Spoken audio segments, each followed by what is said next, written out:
Hello Terrarians, my name is Cross07, as some of you might already know. And today we will be stripping down another mod in our second mod spotlight. This mod is called the Terrorborn Mod, made by Penumbral. Now this mod focuses around lore and storytelling and is still in early development. Currently this mod adds its own unique mechanic called the Terror mechanic. In order to activate the Terror mechanic, you will have to find a shrine in the world where you'll find the Shriek of Horror. But more of this later. Currently this mod adds the following things: 4 brand new challenging bosses, 1 new mechanic which is the earlier mentioned Terror mechanic, 6 new terrifying abilities, a work in progress storyline that will grow as the mod develops, 2 new town NPCs, 150 plus new items, each with a unique purpose or effect, and last but not least, 4 new amazing boss tracks for the corresponding bosses. Now you know what the mod contains, let's talk a bit about spotlight progression.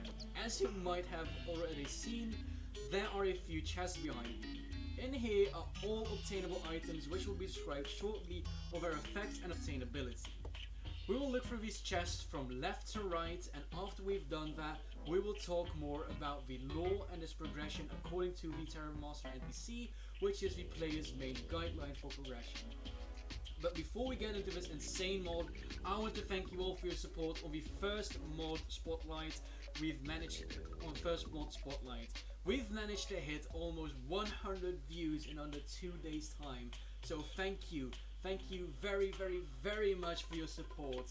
But I also want to ask you all to leave a like and subscribe to my YouTube channel and hit that little bell icon down below to keep updated with new posts I make every so often. Oh, and if you want any extra information not discussed here, I will leave a link to the mod's Discord and fandom down below. And for the people that don't know what a fandom is, it's like a Wikipedia for certain games or mods. Let's get right into it.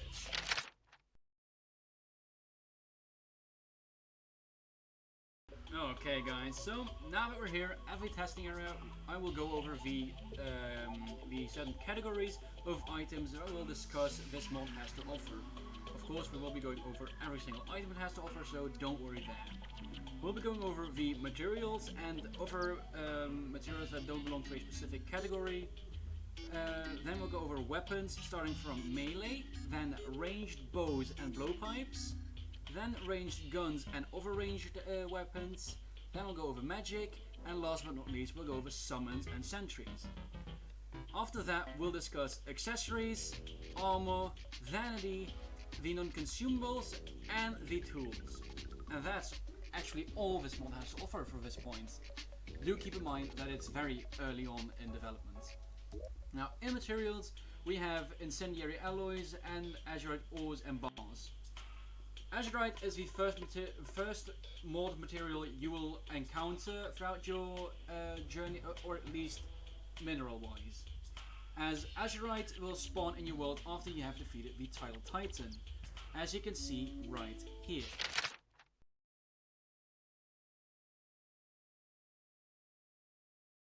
And for the incendiary alloy, this will spawn into your world after you defeat the Wall of Flesh, as you can see right here.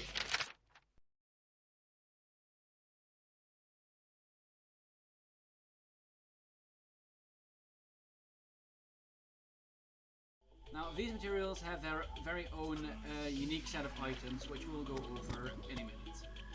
Then we have Undying Tar, Cracked Shells, Souls of Plight, and Sangrune Fangs.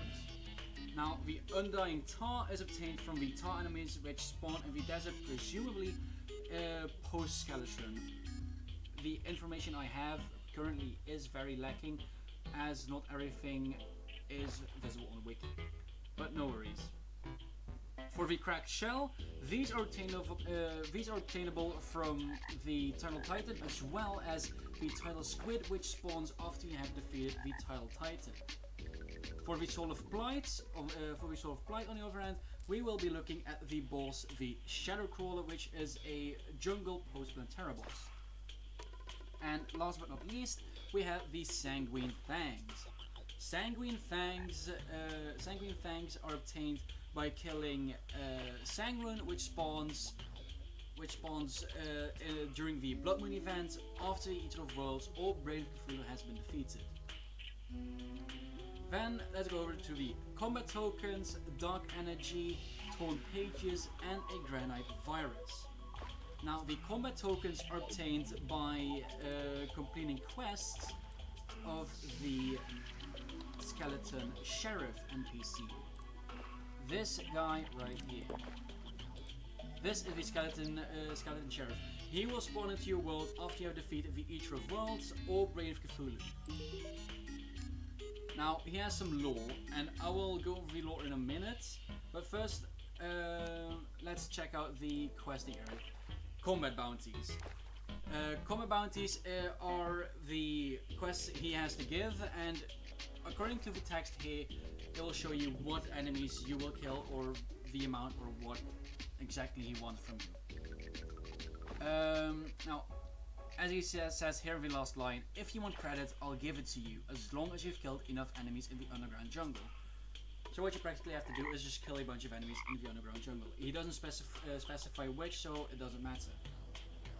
When you do that, you will get the combat tokens, which you can spend in a shop, which we'll be going over after we have all had all the items. Now, for the Dark Energy. Dark Energy is the energy that refills your Terror bar up here, as it is not a stackable item, and when dropped you won't actually pick it up as an inventory item, and it floats like a soul. As you can see right here, I've just gained 10% more Terror. Dark Energy is obtained from every boss after defeating them, and from certain Terror enemies like Terror Slimes. Then over to the Torn Pages. Torn Pages are dropped from certain bosses.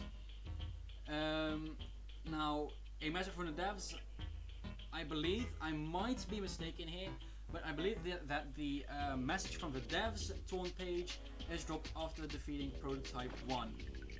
Then we have the Torn Page written and signed by Rav, top Anachronian military researcher. I believe this one drops from either the Tidal Titan or the Shadowcrawler. And then the last one, written by Tenebrae, the King of Anachronics. This one is dropped by Dunestock. And now, this is probably the best item I've seen so far in this mod. It's so cool. It's called the Granite Virus, and it is craftable with 65 granite blocks, 175 wires, and 50 actuators and an anvil. It has a hotkey button, so you don't have to use it manually like a mirror or something. But as long as it's in your inventory, you can use it with the hotkey. But I'll be using it manually. By clicking it, you will be transformed in a granite wisp, and you will be able to roam freely and fly for like 30 seconds. I'm doing a spotlight. Get out of here. Ah, sorry. But as you can see right here, turns you into a granite spark for 5 seconds. While transformed, you can't use items, and you'll take 50% more damage. You can also press the quick virus hotkey to transform as long as the item is in your inventory. It has a 30-second cooldown, as I've said before. Now we've had materials and other, let's go over to the first weapons.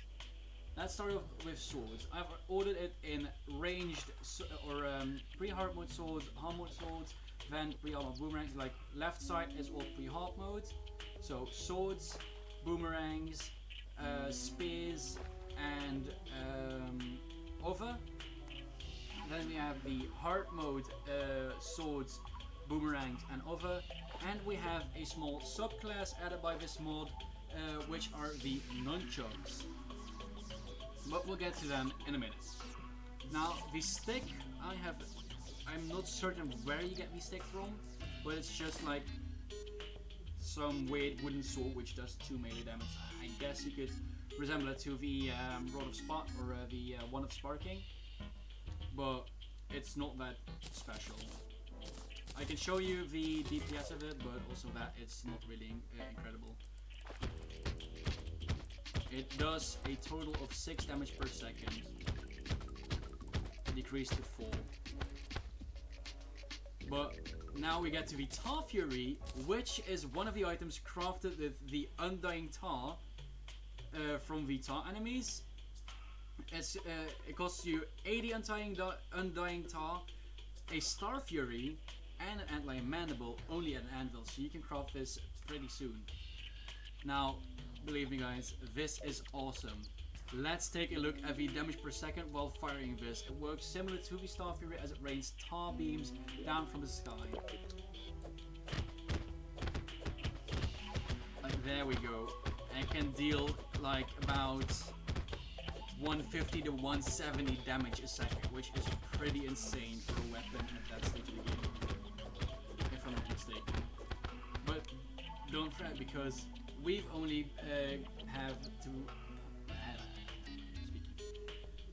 have yet to see the cooler weapons. And I think the Azurite Sword is one of them. I know the Bone Breaker is for sure, but let's check out the Azurite Sword. With a whopping 27 melee damage, as it is crafted after the Tidal Titan has been defeated, whom can be fought right after the Eater of Worlds, so it's a post-evil boss weapon, crafted with 10 Azurite bars, which costs you 3 Azurite ore, something, etc. Not really important stuff. But this goes in a banner, or like in a wave-like effect. And as you can see right here, if you hit a lot of enemies, it does about like 500 damage a second. Like, that's insane. But there is one more pre-hard mode weapon yet that's like way more overpowered. The Bone Breaker. The Bone Breaker is not craftable and is only obtainable after the Eater of Worlds has been defeated, as it will be purchased from the Skeleton Sheriff with the combat tokens. Now this does 36 melee damage, and the bones the Bone Breaker is made from will shatter into small pieces upon hitting the ground. As you can see, it doesn't do anything when you don't hit stuff, but like this, look at the DPS, it's still rising. If you're willing to take the risk and go through melee, this weapon can deal between 12 to 1500 damage per second, practically destroying any boss that comes into it.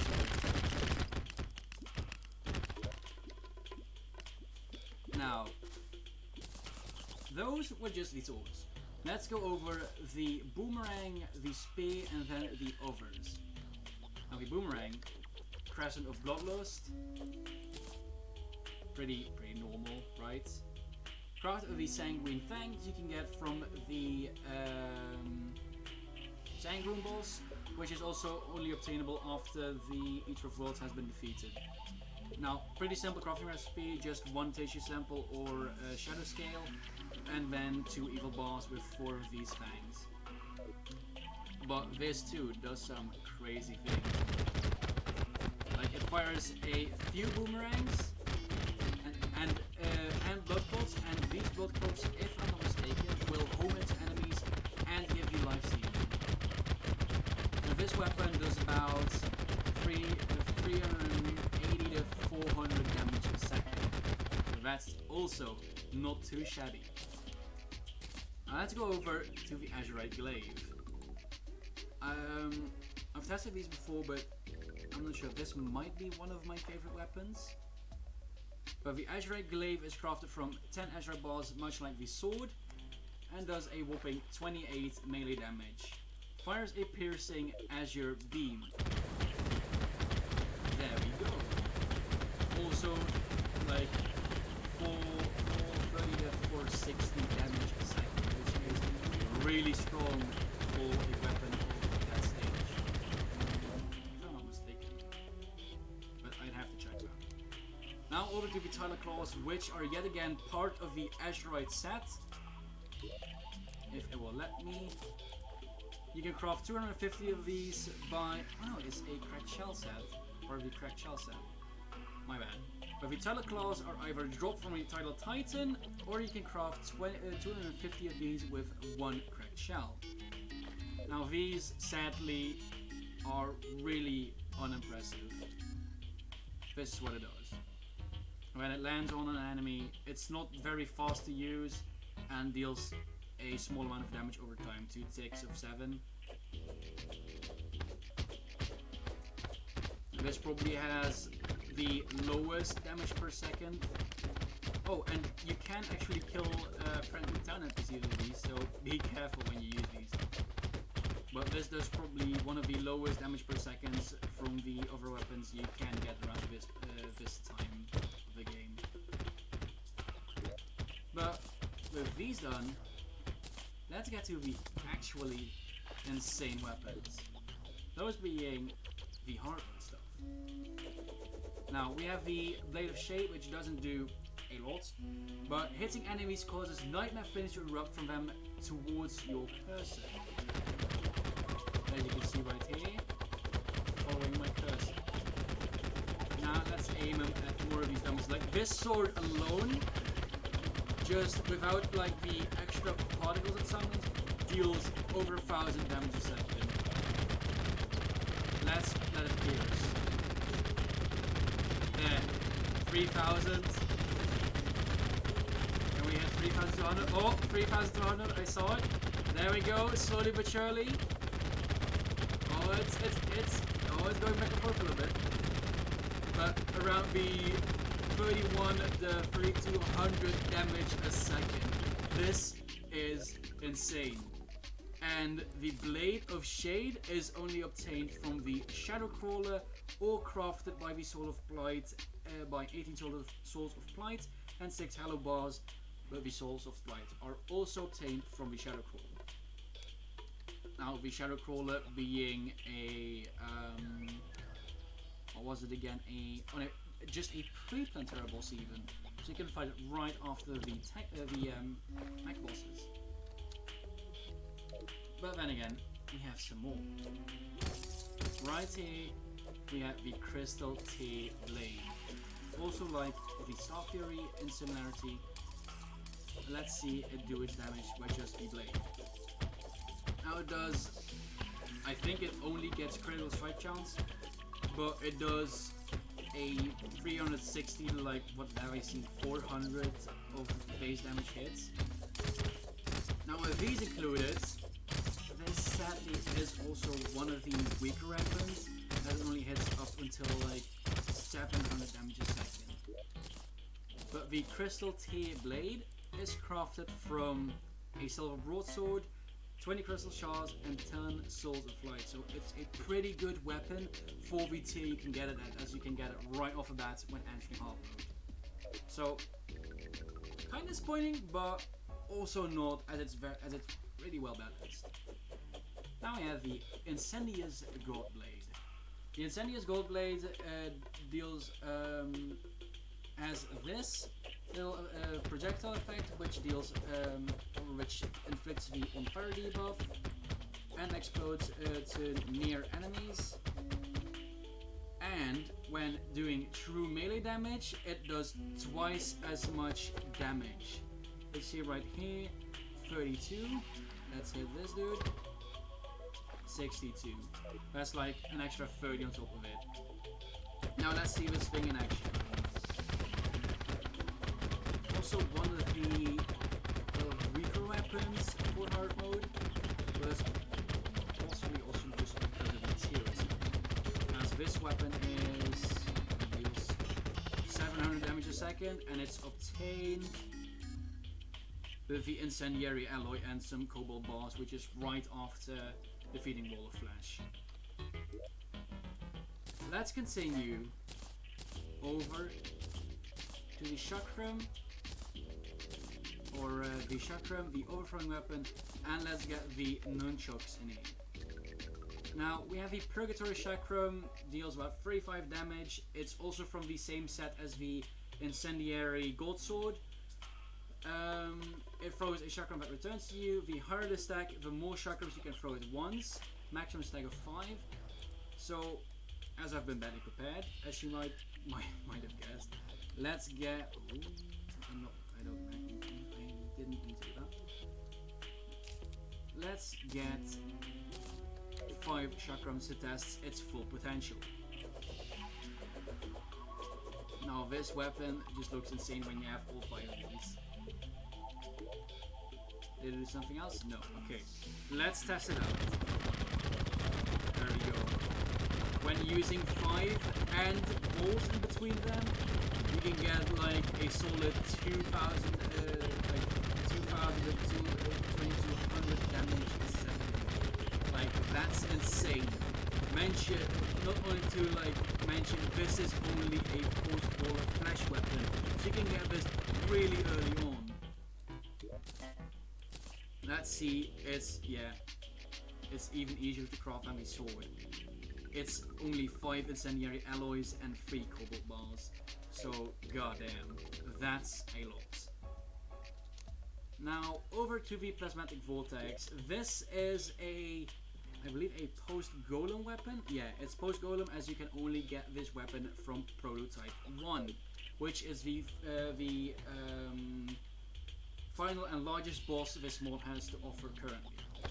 Now, this is only just a chakram, or a chakram / boomerang, much like the Purgatory chakram.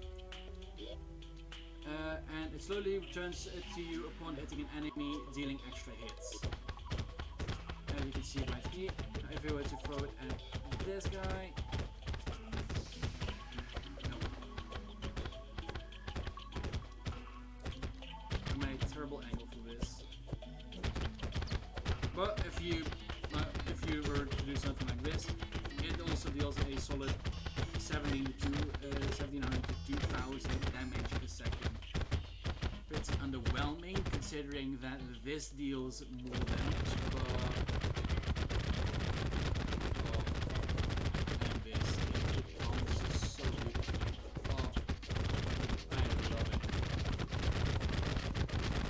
But this weapon is just so insane.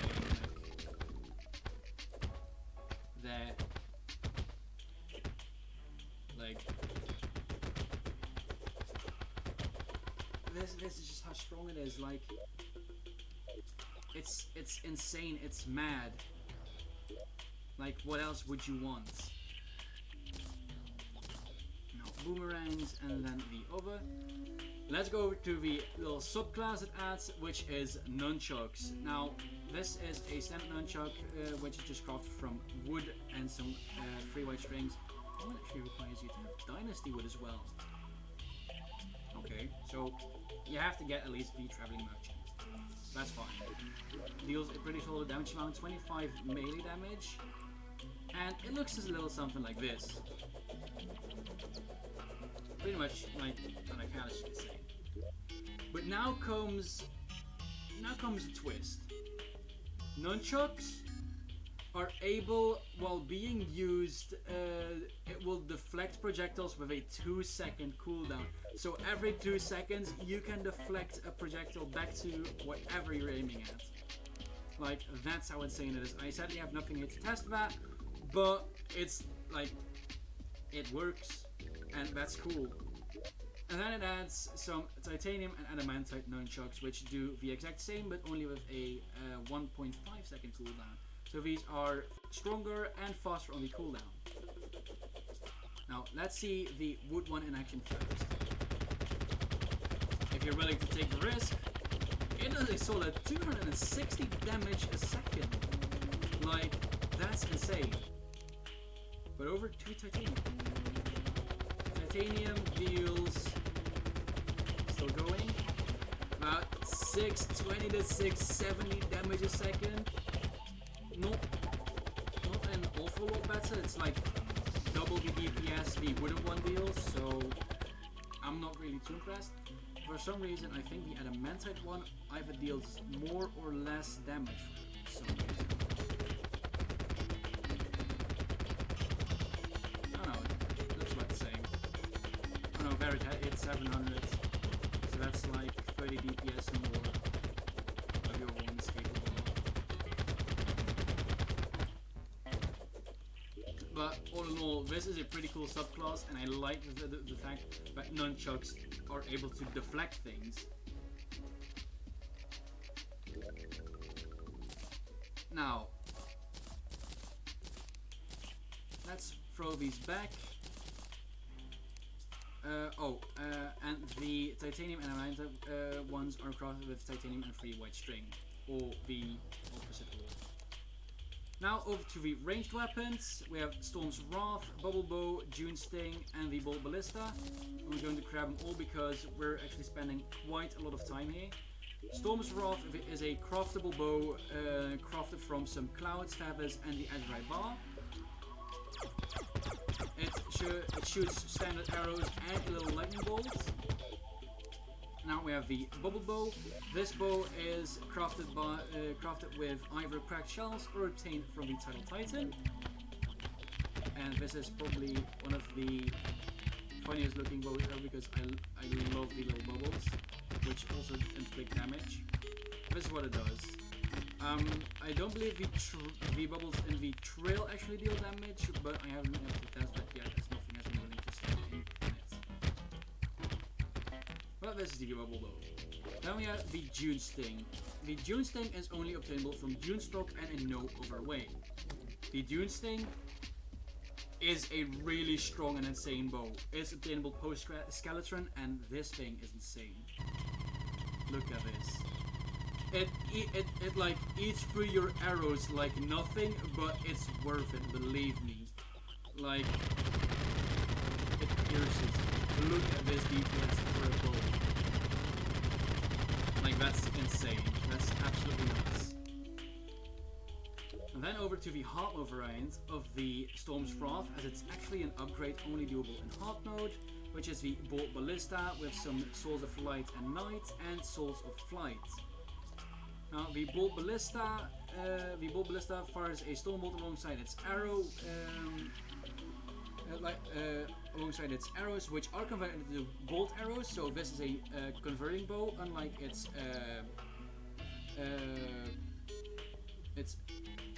predecessor. And then Storm Bolts will summon a smaller bolt upon hitting foes. So let's take a look at that. Look at how insane this is. This bow also looks really cool.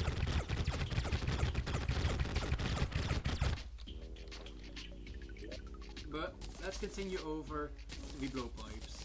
I'm going to grab a whole lot of them because otherwise we're going to run out of time. Now, blowpipes, pretty standard. For every material like vial and bloody shot pipe, it's pretty much the way it's pretty much crafted the way you'd expect it. This is from wood. Gold 1 and platinum are made from gold bars. Vial and the vial blood pipe and the bloody shot pipe. I mean the vial blowgun and the bloody shot pipe are crafted from only some bars. So these are actually obtainable pre-evil boss, as you can see right here. And then we have the dual pipe dart gun, which, if I'm not mistaken, is... Nope, it's not purchased from him. I have no clue where it comes from. And then we have the chlorophyte blowpipe, which is crafted as you might have expected from chlorophyte.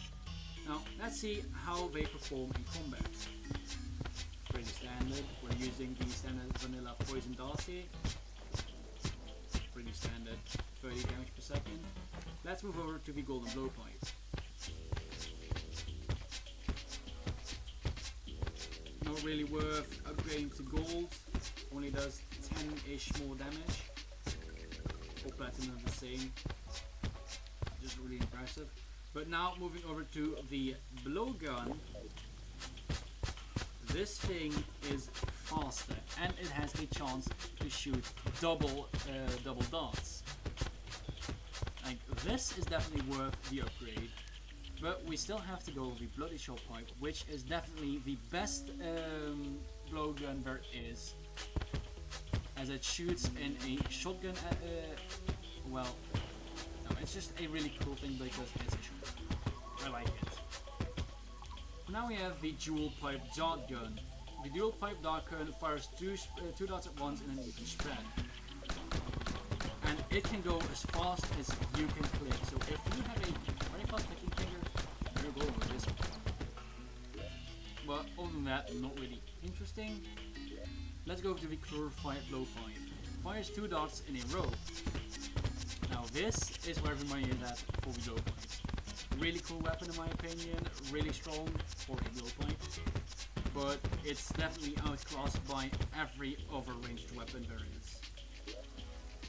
But with that said and done, let's move over. Oh wait.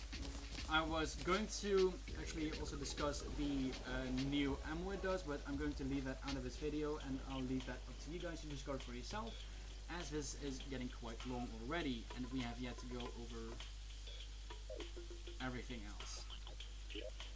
So ranged, we have a few cool guns here. This is the Battle Cry. Left click converts bullets into homing bullets that will drain 0.5% of terror on hit. Now the drain 0.5% terror on hit is a typo from the developer. It's supposed to say that it adds 0.5% terror to your terror meter, as you can see right here. There we go, we're going up. This is due to it having a right click ability which fires the standard bullets a lot faster but with less accuracy, which will consume 1.5% terror per shot, as you can see right here. The Battle Cry is crafted with illegal gun parts and some crimson bars, also really early on obtainable. Now we have the Copper Buster. The Copper Buster is a different story as it uses cartilage rounds, and only cartilage rounds. Now the Copper Buster has a 95% chance to not consume ammo, and it's a one-shot gun. So the faster you click, the better it is. And this is it. It bounces back, dealing even more damage. This is a weapon obtainable after any evil was defeated, because this is a weapon bought from the Skeleton Sheriff with points. Now we have the VBMG, a vein bursting machine gun. Fires a piercing vein burst every few shots that heals you upon striking enemies. As you see right here, you can see the little blood clots following the bullets. And to my surprise, it works for dummies. As you can see what I'm right here, you just place all the guns in. Yeah, I think it is. Then we have the double barrel. Shotgun shoots two spreads at once. Pretty cool thing. You can deal up to 300 to 500 damage a second. Now this is, the VBMG is crafted from Sangrune Fangs, tissue samples, and crimson bars. So this is a post-evil boss weapon as well. The double barrel shotgun, I'm not 100% sure on how to obtain it. But let's go over to the contaminated marine pistol. Now the contaminated marine pistol, pretty much the same as the VBMG. Fast gun, fires multiple bullets at once. But this fires a nightmare flame every few shots, which pierces enemies. Now this is obtained from the Shadowcrawler or crafted with the Sword of Plight and Hello Bars. Over to the Plasmalite Shotgun. The Plasmalite Shotgun only obtainable from Prototype 1. Pretty cool thing. It partially ignores defense and it rapidly fires bursts of plasma crystals. A really insane shotgun. Look at this thing. It's strong, so that's good. Now over to Flame Launcher. The Flame Launcher is another part of the Incendiary set, crafted from the Incendiary alloys and some Palladium bars. Let's see it in action. Just actually a pretty fast gun that fires some extra, I think it's some, oh, it's just a cloud of flames.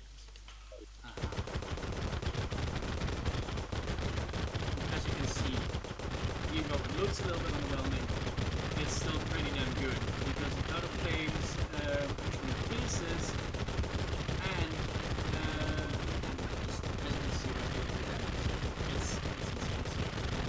You can get this weapon like off everything in full flash. Look at this. Only the clouds still deal over 1,000 damage a second. Like that's how good it is.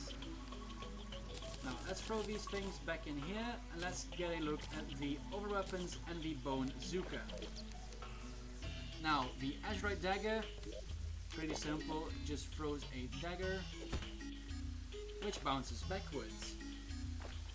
Now if I were to stand here, no, shooting at the bottom, yeah there you go. By shooting at the bottom it will bounce over the other dummies, doing extra damage to those enemies. But pretty simple weapon, but still very unique nonetheless. And I just like how it works.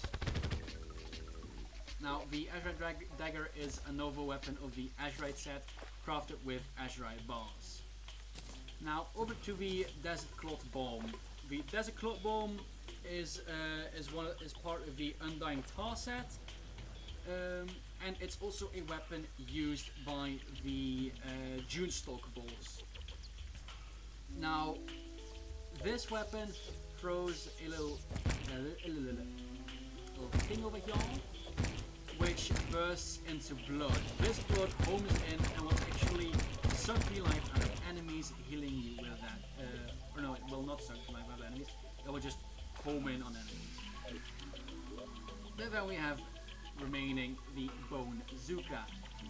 As you could have expected, it uses rockets as ammo, so it's only usable in hard mode. The Bone Zuka is also, I believe it's purchased from this dude once you hit hard mode, so no worries if you don't see it in the shop right away. But it fires homing skulls that explode on contact with enemies, dealing 70 extra damage to the hit enemy and nearby enemies. As you can see, the little burst deals extra damage. Pretty cool weapon.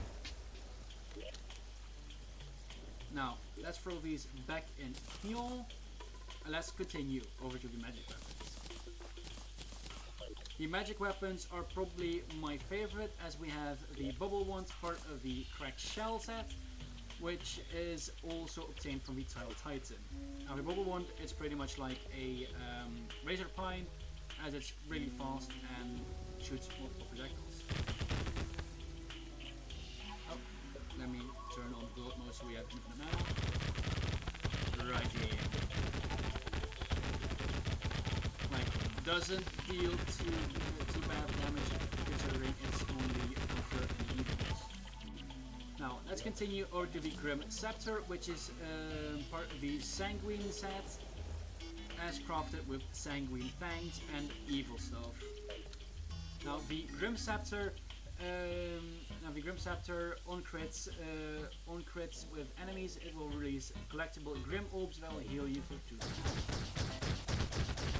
As you can see right there, all those things flying back to me when I crit the dummy are the orbs that heal me for 2 health. Pretty cool weapon, as it goes in like a spiraling pattern around itself. But other than that, pretty simple. Let's continue on to the Pearly-Eyed Staff. It's a staff obtainable post-evil boss, as it can be bought from the Skeleton Sheriff. Now, the Pearly-Eyed Staff fires a ray of light that splits into many smaller shards upon getting close to an enemy. You see it right here. This weapon has, in my opinion, the weirdest hitbox there is because it splits when it gets close to enemies. But nonetheless, it's a pretty fancy looking weapon.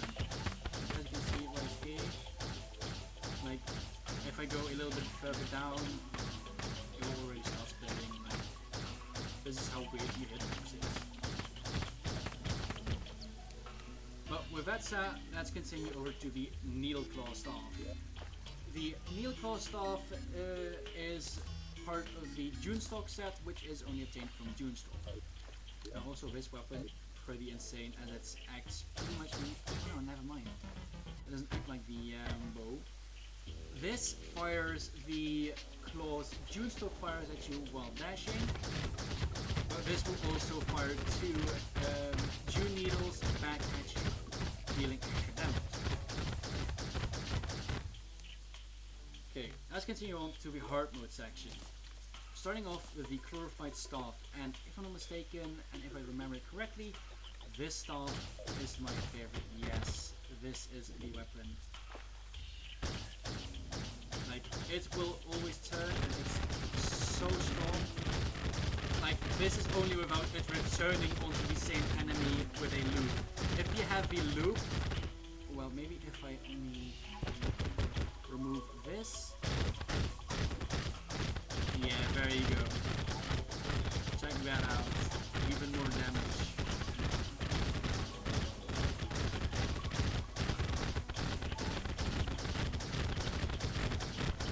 Like, this weapon is pretty insane. But it's crafted, as you might have guessed, from the Glorified. Now let's go to the Midnight Barrage, which is also crafted with the Souls of Blight and Hello Boss, obtained from the Shadowcrawler. Midnight Barrage, here we go.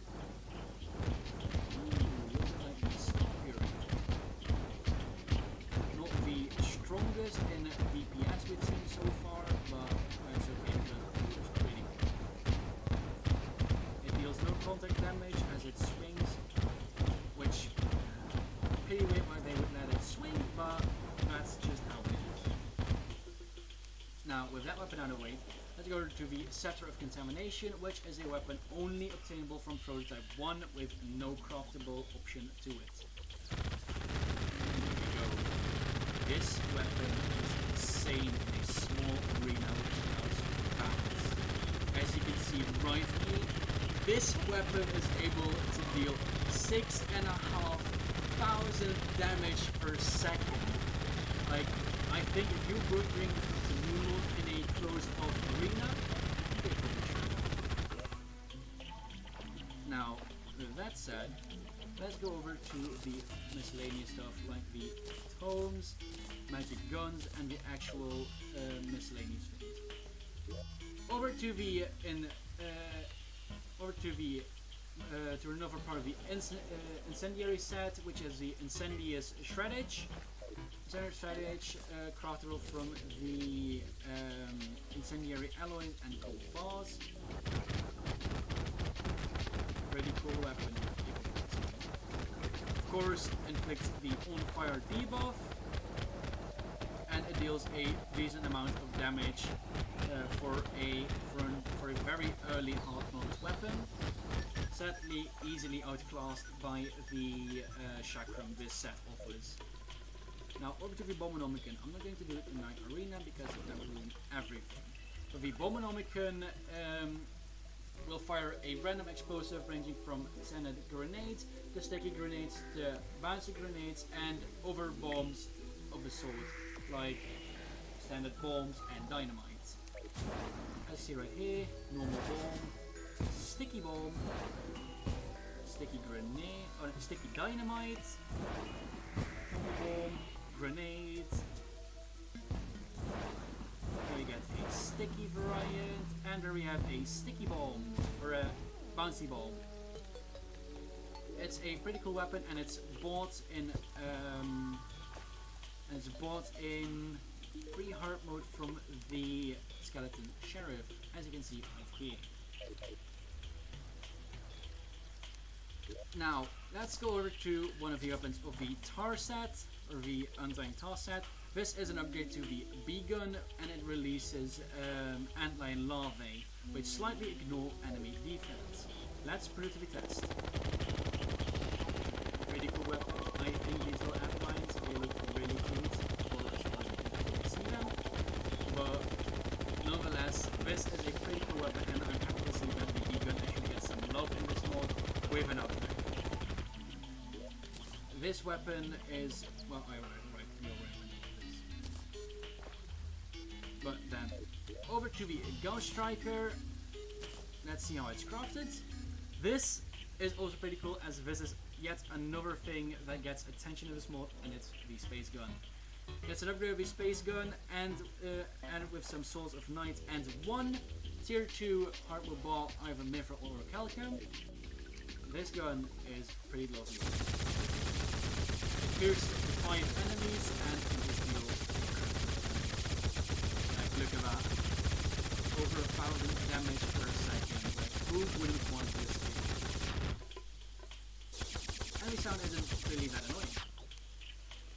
Okay, let's move over to the Azure Pearl, which is part of the Azurite set, of course, crafted with Azurite bars. This is a pretty cool weapon, as you see right here. I think this is my favorite magic weapon this mod has offered so far. I don't know if I've said that about any other magic weapon. I might have, because I can't get enough of these. I'm just in love with every single weapon this mod has to offer because they're all so cool and unique. But let's put it to the test. It's not the strongest because this is a very open arena, but nonetheless, with the things that actually do get hit by the actual tentacles, it still deals a solid 200 damage a second. Now let's put these back and let's take a look at the summons. Summons and sentries. Now we have 3 actual summons, one being an upgrade of the other, I think. Then we have the sentry and an actual summoner's weapon instead of a summon. Now I'm not sure how to get the frigid staff, as it's not bought from this dude either.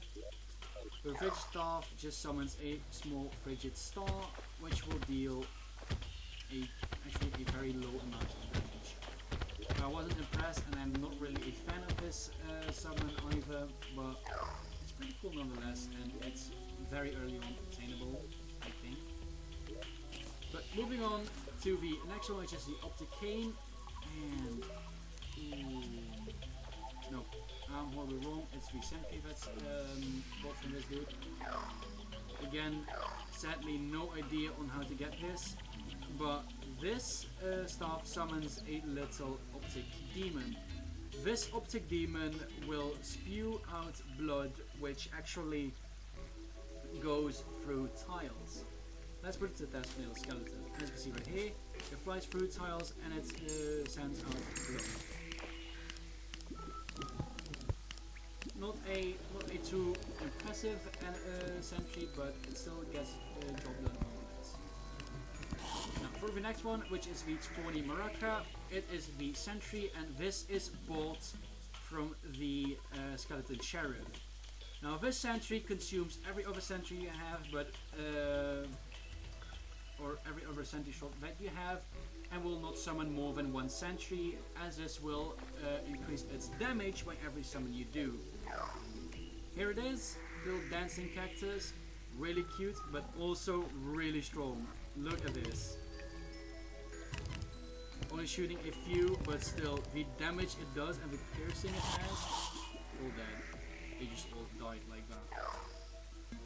Like, that's just how insane it is, and it's obtainable only after the evil bosses.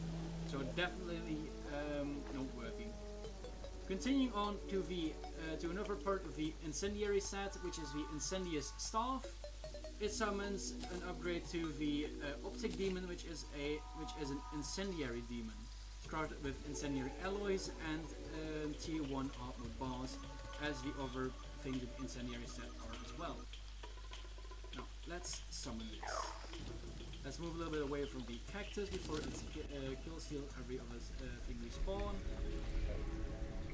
But let's do some skeletons. Not the strongest, but and actually a lot of similarity with its weaker counterpart, the Optic Demon.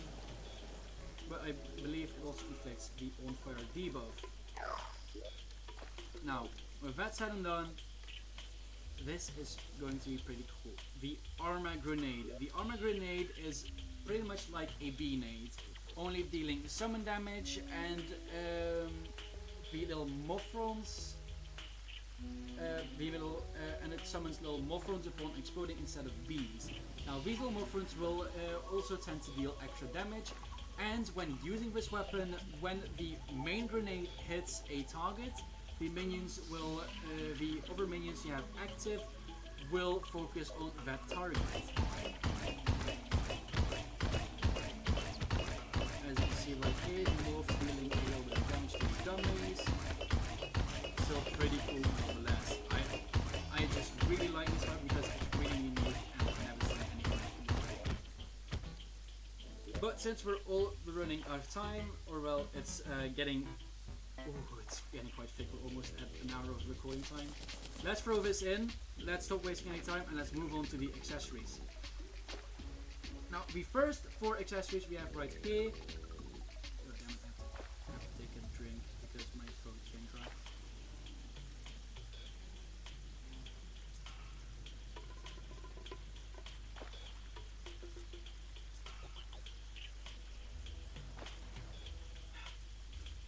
Now, the first 4 items we have here are all items that affect the Shriek of Horror and your Terror. Now, first off, we have the Hermes' Feather, which is purchased from the Traveling Merchant. When equipped, this allows you to use Shriek of Horror quicker. Let's put it to the test. Standard Shriek of Horror, like Standard Shriek of Horror. Pressing enemy button now. Right? Let's equip this and let's see how it goes. Pressing the button now. There we go. That's like twice as fast as normal. Like, that's really cool. Really cool accessory. Definitely worth trying on the first time you get it.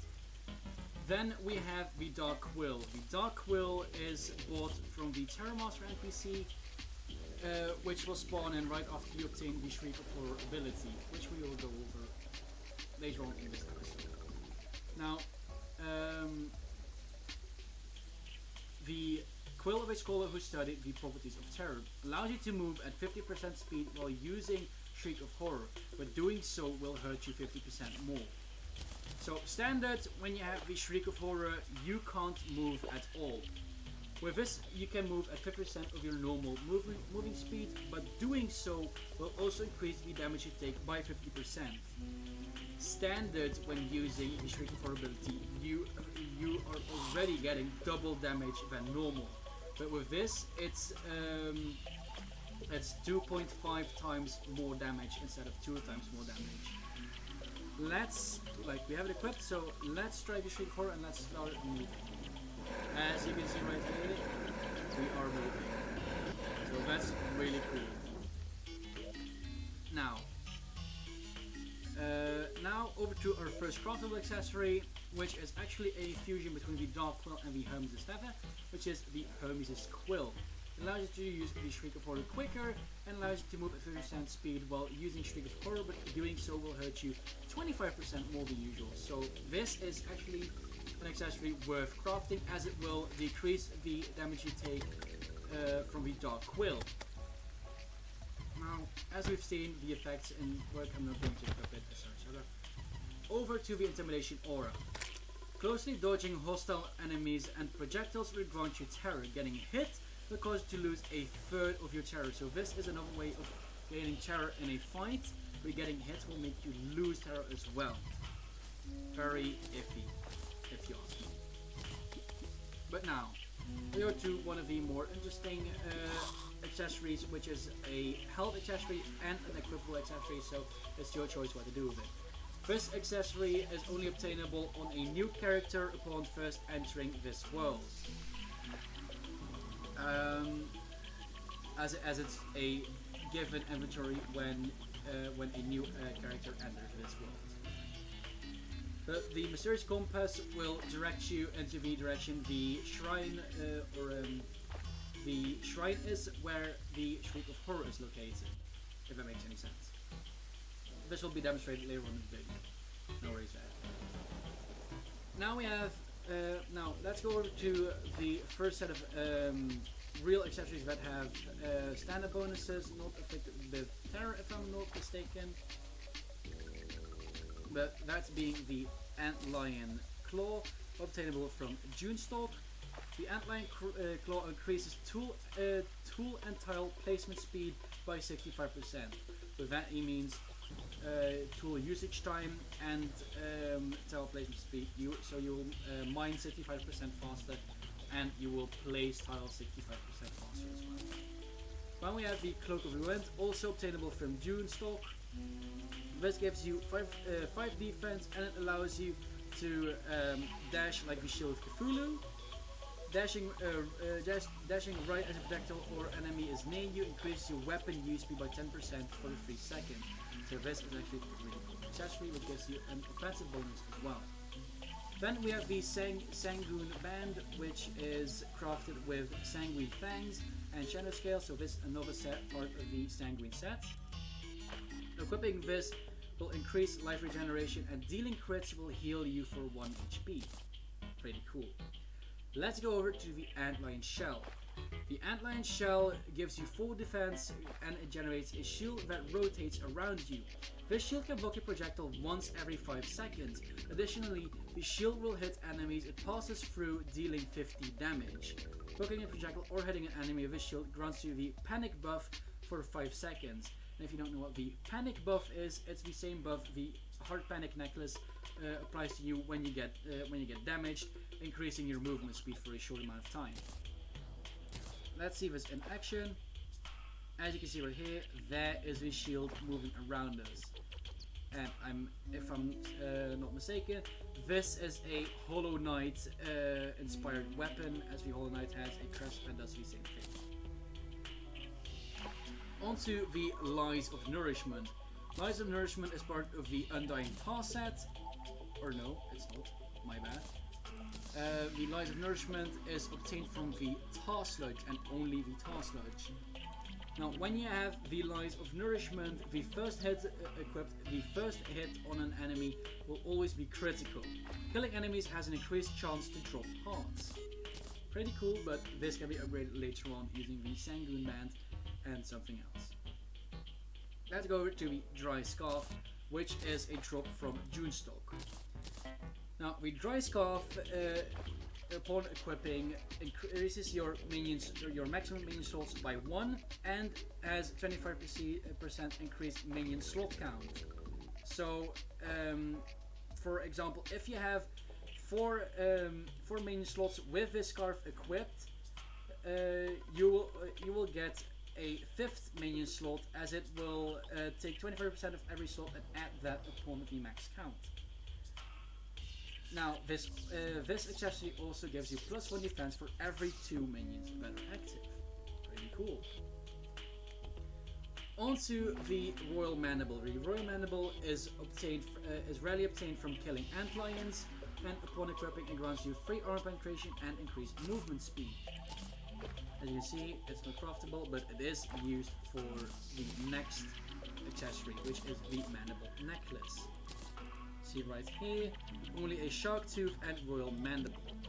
Now, upon equipping the Mandible Necklace, it grants you 8 armor penetration and increased movement speed.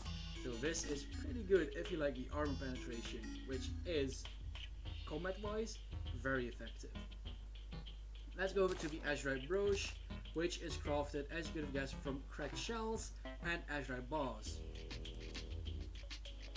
But upon equipping, it gives you 2 defense and gives hitting enemies a chance to create a bouncing Azurite shot that does a fraction of the damage the original attack dealt. I'm not sure if this means that it does that upon enemies attacking you or you attacking enemies. That might has to be revised in the tooltip as well. But then, onto the wings. For the wings, turn off the gold mode, and let's chug another one of these. But the Swarmer wings are actually obtained from... Okay, don't show me. But the Swarmer wings are obtained from Dunestock. So these are actually... these essentially are pre-hardened wings. While airborne, you're immune to high wind speeds, aka you're immune to the strong winds debuff, I believe. Now, it just allows you flight and slow fall. But let's put these to the test. Wait, I want to see the actual wings. See right here. Oh! Game, what are you doing? See right here. Not too insanely high, but for pre-armored wings, this is really good.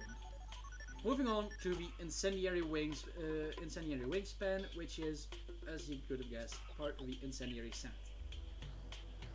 When this is equipped, you get temporary immunity to fire, to lava, and immunity to fire. Now these are the first wings in pre-hard mode, or in hard mode after defeating the wall of flesh, and it will bring you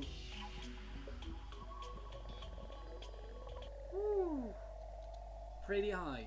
For the next wings, I'm going to fly back all the way back down because this wing set is already pretty high. But this set is crafted from 15 souls of flight, some palladium balls, and some incendiary alloys. Now, on to the next one, which I believe are the Tenebrae wings. Yes, because this is soul of flight, which currently for Martians. But the Tenebrae wings are crafted with 20 souls of flight, some hello bars, and some souls of flight. Now, when these are equipped, you can hold down to fall faster. And let's see the height. Woo! Almost up until space. Let's fall down really far. Oh, these wings are insane. That's pretty cool. But onto probably the best wings so far are the Martian boosters. These cause you to emit light. I will probably keep these equipped for the next part of the video. And this greatly increases movement speed while gliding and hold down. Greatly increase movement speed while gliding, and you have to hold down or hold the down button for 1.5 seconds to instantly get rid of your flight time, allowing you to glide. And let's equip these and let's check out how high they go. Up until space, like that's awesome. Up until the max height limit. Now let's do it again, and as you can see, we're going to do it right here. As you can see, flight fuel disposed.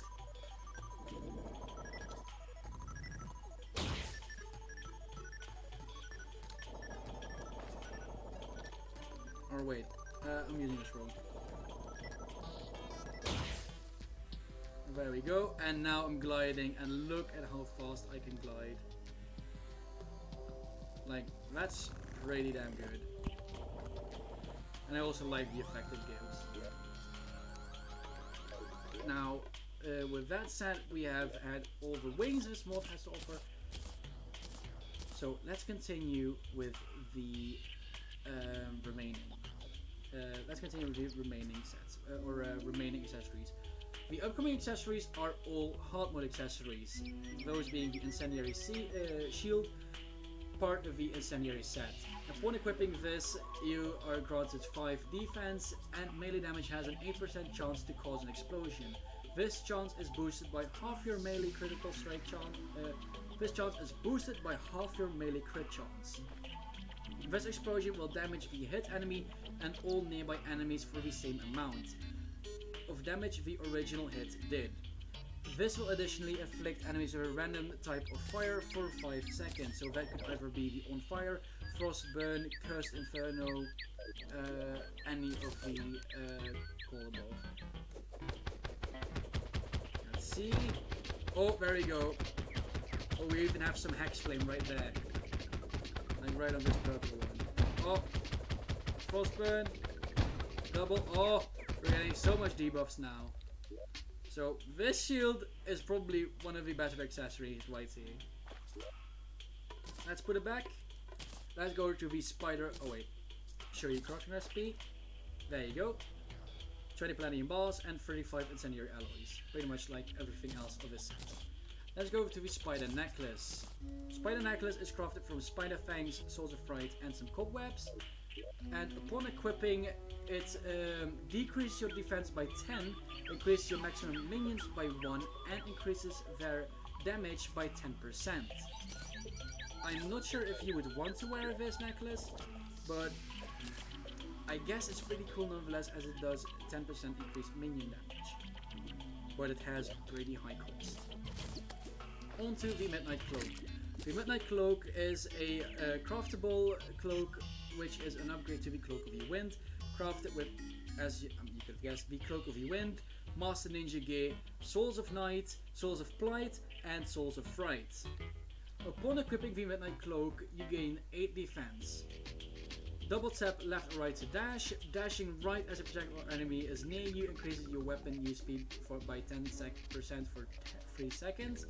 Every 15 seconds, this can also grant you immunity frames and grants a chance to dodge attacks that would have hit you. Pretty cool. Pretty cool, especially for a thing that adds a lot of other accessories to the same pile. Now let's go over to the Goblet of Lifeblood. Goblet of Lifeblood is crafted from the Lies of Nourishment and the Sangrune band, as well as some Sanguine Fangs and Souls of Night. Now the Goblet of Lifeblood, upon equipping, the first hit on an enemy will always be critical. Killing enemies has an increased chance to drop hearts. Dealing crits heals you for 1 HP and it increases life regeneration. So this is also a pretty useful accessory in my opinion. Further on, let's go to the expert mode only accessories. Those being the Lunar Heart, Midnight Plasma Globe, Globe, and the Dark Abdomen. Now the Lunar Heart is upon equipping the Lunar Heart, it summons a powerful Tide Spirit to fight for you. This Tide Spirit will consume terror in order to attack enemies. It won't be able to attack enemies if you don't have enough terror. And this is how the little spirit looks. Stand still. Okay, you won't. But that's how the little Tide Spirit looks. I'll summon in a little skeleton. But yeah, like it does the same rain bouncing attack as the Azurite staff does. Let's continue on to the next one. And the Lunar Heart is obtained from the Tidal Titan. My bad. Next up is the Midnight. Well, actually, this way around. Next up are the Dark Abdomen. The Dark Abdomen, upon equipping, will decrease your defense by 20. Your maximum life will be decreased by 50, and being under 250 health grants you the following stats: 20% increased item/weapon use speed, 15% increased critical strike chance, increased life regeneration, and being under 75 health doubles these bonuses. So being under 75 health will give you 40% increased item/weapon use speed, 30% increased critical strike chance, and double increased life regeneration.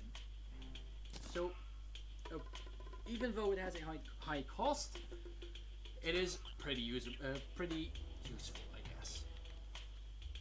Let's go over to the Midnight Plasma Probe, or Globe, I mean, sorry. Oh, and the Dark Abdomen are obtained from the Shadowcrawler, boss. The Midnight Plasma Globe, upon equipping, generates terror over time. Being under 30% of your terror inflicts you with the Midnight Flames debuff. See right here, starts generating things.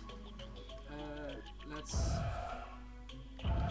see some abilities, and as you see right here, Midnight Flames, Spiritual Flames tear at your skin, decreasing your defense and damaging you over time.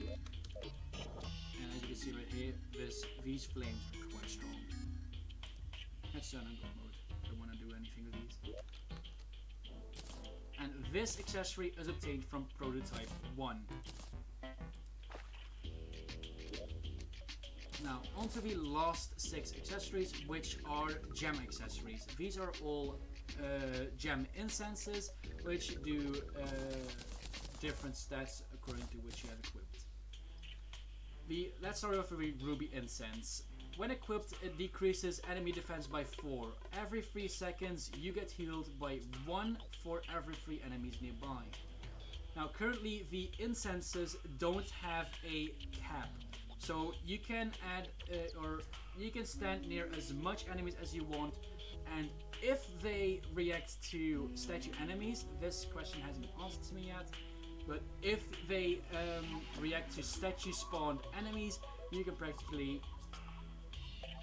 just spam enemies and become immortal. At least with some of these. Like this one, you can get like a really good amount of healing.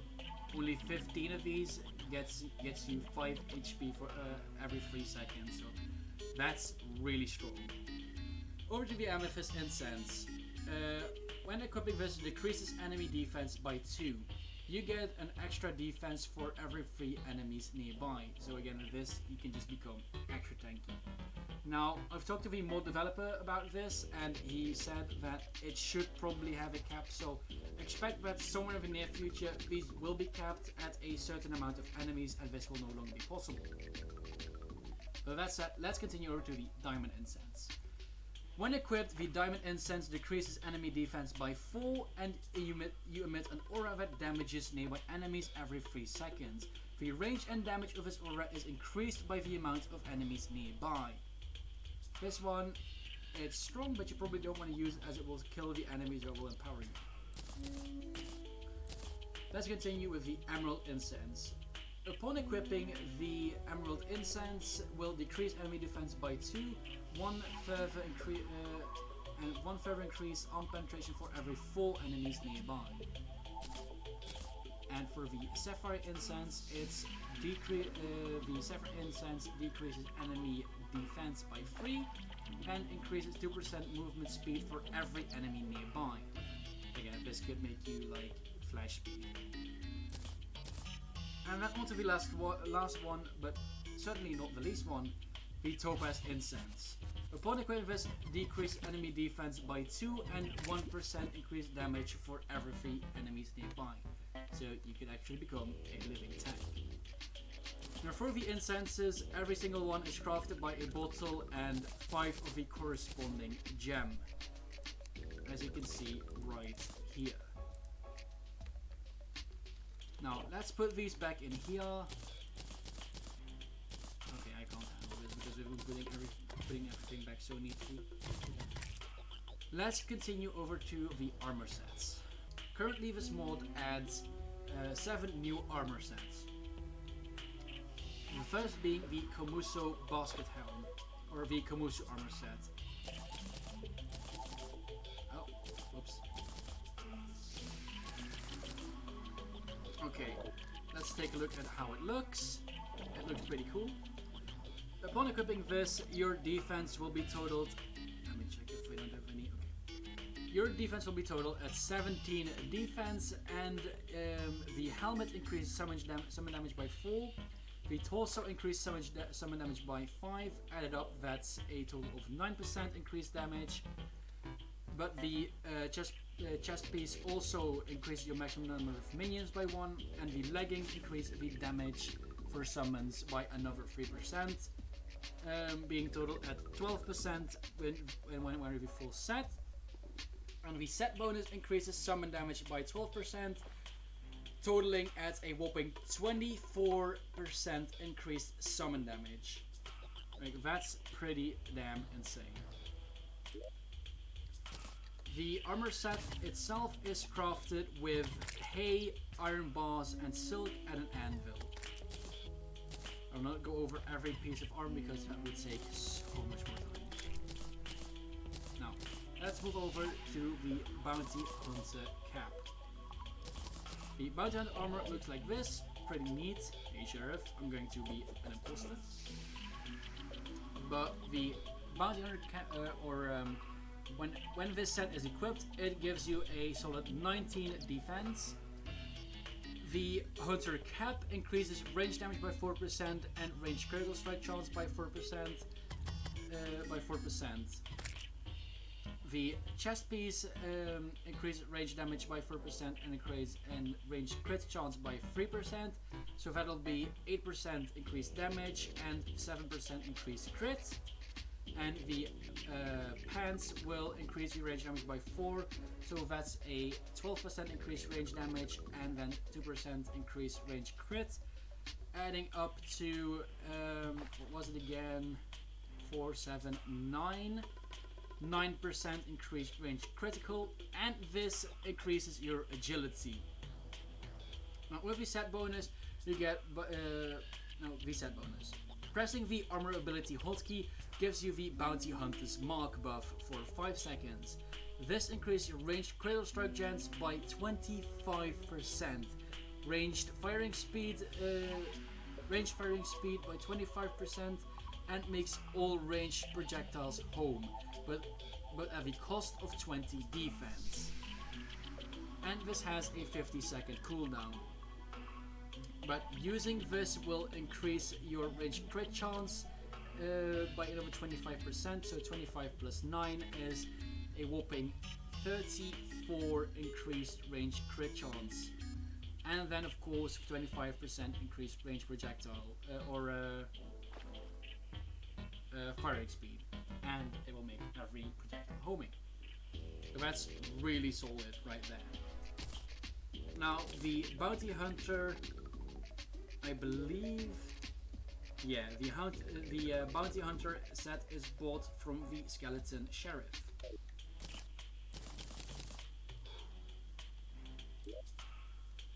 Now, let's continue.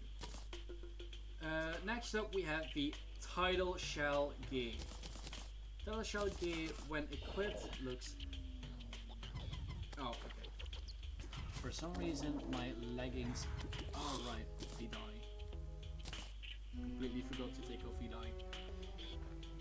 But, when equipped, this gives you a 17 damage, which is kind of low, in my opinion, as there's a summon set that's like just strong, and it's obtained earlier on in the game. Now, when equipped, the helmet increases your melee damage by 4% and melee crit chance by 5. The chest piece increases melee damage by 4% when equipped. And then the leggings increase melee damage by another 4% when equipped. So this would total in a total of 12% increased crit damage and 5% increased melee crit chance. Did I just say melee crit damage? I mean melee damage for the 12%. And while wearing the full set, you will have a set bonus of hitting enemies with melee weapons has a chance to cause geysers to erupt from the ground beneath them. Killing an enemy guarantees this effect. Let's see if it works. Yeah, there we go. Nice little geyser.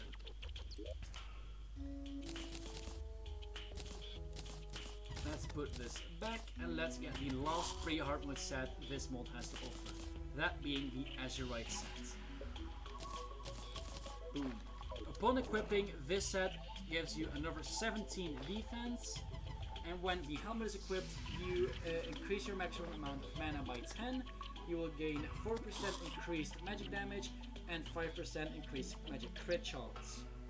When the chest piece is equipped, you will have yet another increased amount of maximum mana by 10, 5% increased magic damage, and magic weapons magic weapons cost faster, and you will get a 2% increased magic crit. So right now we have 20% 20 increased max mana, 9% increased magic damage, and 7% increased magic crits.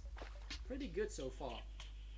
Onto the leggings, your max mana will be increased by 15 instead of 10. You will gain 3% increased magic damage and 2% increased crit chance. Now with that total, that will be 4, 9, 12 increased magic damage when you wear this set, 10, 20, 35 increased maximum mana when you have the full set equipped, and 5, 2, 2, that's 9 increased magic crits when the full set is equipped. Now, when the full set is equipped, the set bonus will be as follows. Every third use of a magic weapon will release a short-range aquatic shockwave. This can pierce an unlimited amount of enemies and has high knockback, but only has 1/3 of the weapon's base damage. Hitting 2 or more enemies with the shockwave will give you back 5 mana. So let's disable gold mode real quick and grab a magic weapon. My favorite, the bubble. No, my favorite the bubble wand. Let's see. As you can see right here, a lot of little shockwave because we are hitting a lot of enemies, and you can see how much mana we're getting back. When using this set and this weapon, we practically have an infinite amount of mana. So this is pretty good. But let's put these all back. Let's unequip this and put it back in the chest. Just so we can continue onto the hard mode armor sets. Let's start off with the Sangrune set. Ooh. When equipping, the Sangrune set looks like this. You get the strength potion. Nice red, like the little horns it has, and red and white. Really nice thing. And when equipped, it gives you 38 defense. And when the hood is equipped, you will have increased item/weapon use speed by 6%, increased crit strike chance by 5%, and increases Shriek of Horror use speed. So this is a set you want to use when relying on the Shriek of Horror ability. When the breastplate is equipped, it increases item/weapon use speed by another 8%, increases critical strike chance by 4%, increases the amount of terror, and it increases the amount of terror obtained from the Shriek of Horror by 30%, and it increases the armor penetration you deal to the enemies by 12. And when the leggings are equipped, you will have another 5% increase to item/weapon use speed, another 4% increase to critical strike chance, and increased life regen. When adding these bonuses up, we have 6, 8, it's 14, and 5 is 19% increased item/weapon use speed. And then we have 5, 4, 9, 13, 13 total increased crit chance. And when the full set is equipped, the set bonus will go as follows. The healing orbs from Necromantic Curse return to you much faster. Your projectile from Necromantic Curse homes into enemies and can hit multiple enemies. Necromantic Curse is one of the abilities this mod offers. Let's take it off and go into the second to last armor set.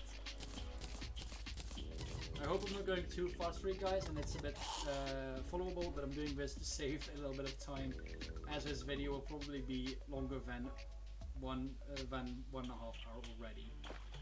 I'm going to divide this up into 2 pieces because otherwise this just isn't doable. After we've had the I think I'm even going to do the items in 2 pieces, but we'll see about that later.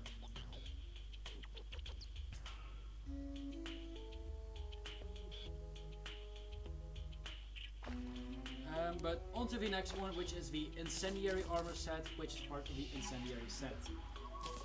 Now the Incendiary set, when equipped, looks a bit like this. Gives me some Cosmonaut feelings. And when equipped, it gives you 31 defense. Alright. Have I gone over the recipe for this? I haven't. The Sangrune set is crafted with Sangrune Fangs and Swords of Night. Oh, and for this one, it's Azurite Bars, and for the Tidal Shell, it's a lot of cracked shells. Or a few cracked shells, pardon me. But onto the explanation of this armor set. Now, when the headgear is equipped, you will increase maximum minions by 1. You will get, and you will get 8% increased minion damage. When the chest piece is equipped, your maximum minions will be increased by another 1, upping to 2. Your minion damage will also be increased by another 8%, going up to 16, and you will get increased armor penetration by 15. Pretty good. Now, when the leggings are equipped, you will get another max minion increase by 1, adding it up to 3 total minions, which can be summoned extra when using this armor set. You will have another 8% increased minion damage, leading up to a total of 24% increased minion damage. Okay. And for the armor set, when the armor set is fully equipped, you will get the following set bonus: increased maximum minions by 1, or increased maximum minions by 1. So then you'll have a total of 4 maximum minions increased. Your minions will additionally blast hellfire balls at the cursor while you are holding a summon weapon. That's pretty good, really solid if you ask me. But let's take this off and put it back, and go over the last remaining armor sets. That being the Tenebrae set, which is... oh wait, Incendiary set crafted from Palladium and Incendiary Alloy. Or any T1 art mode bar, you know what I mean. Let's equip the Tenebrae set. Tenebrae set, in my opinion, the coolest set so far. With the nice black and green.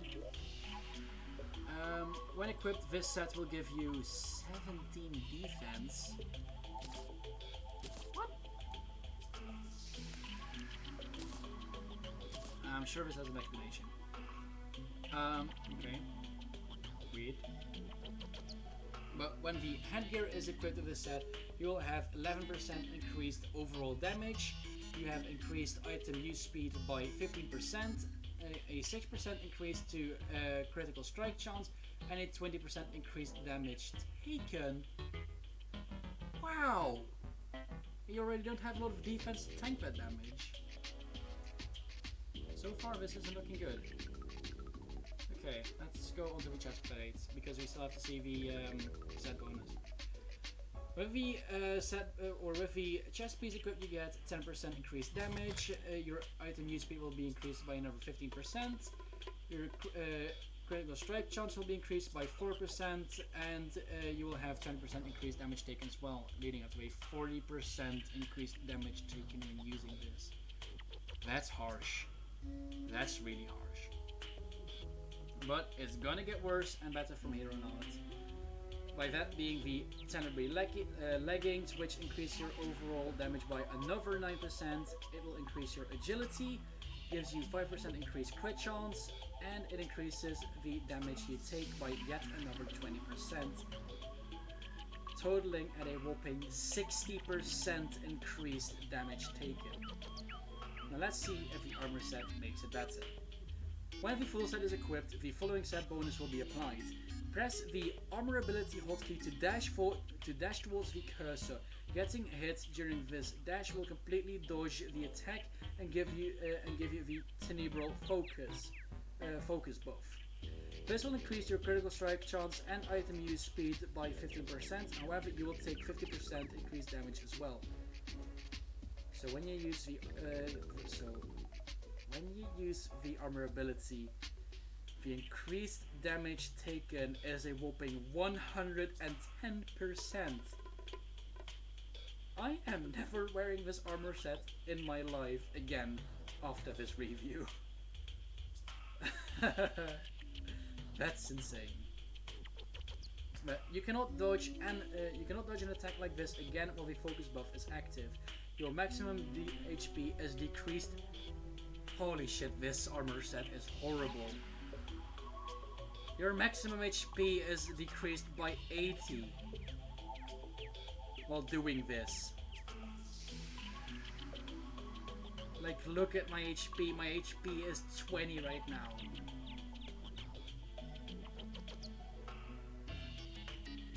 What is this armor set? It's insane. No. I beg of you, no. Buff this armor set. Oh, that's going to be Vanity. Vanity, I'll just take everything out of the chest and put everything back in once we look at it. Let's go with Crimson's leg. Crimson is one of the Terrorborn devs. Oh crap. I didn't mean to delete it.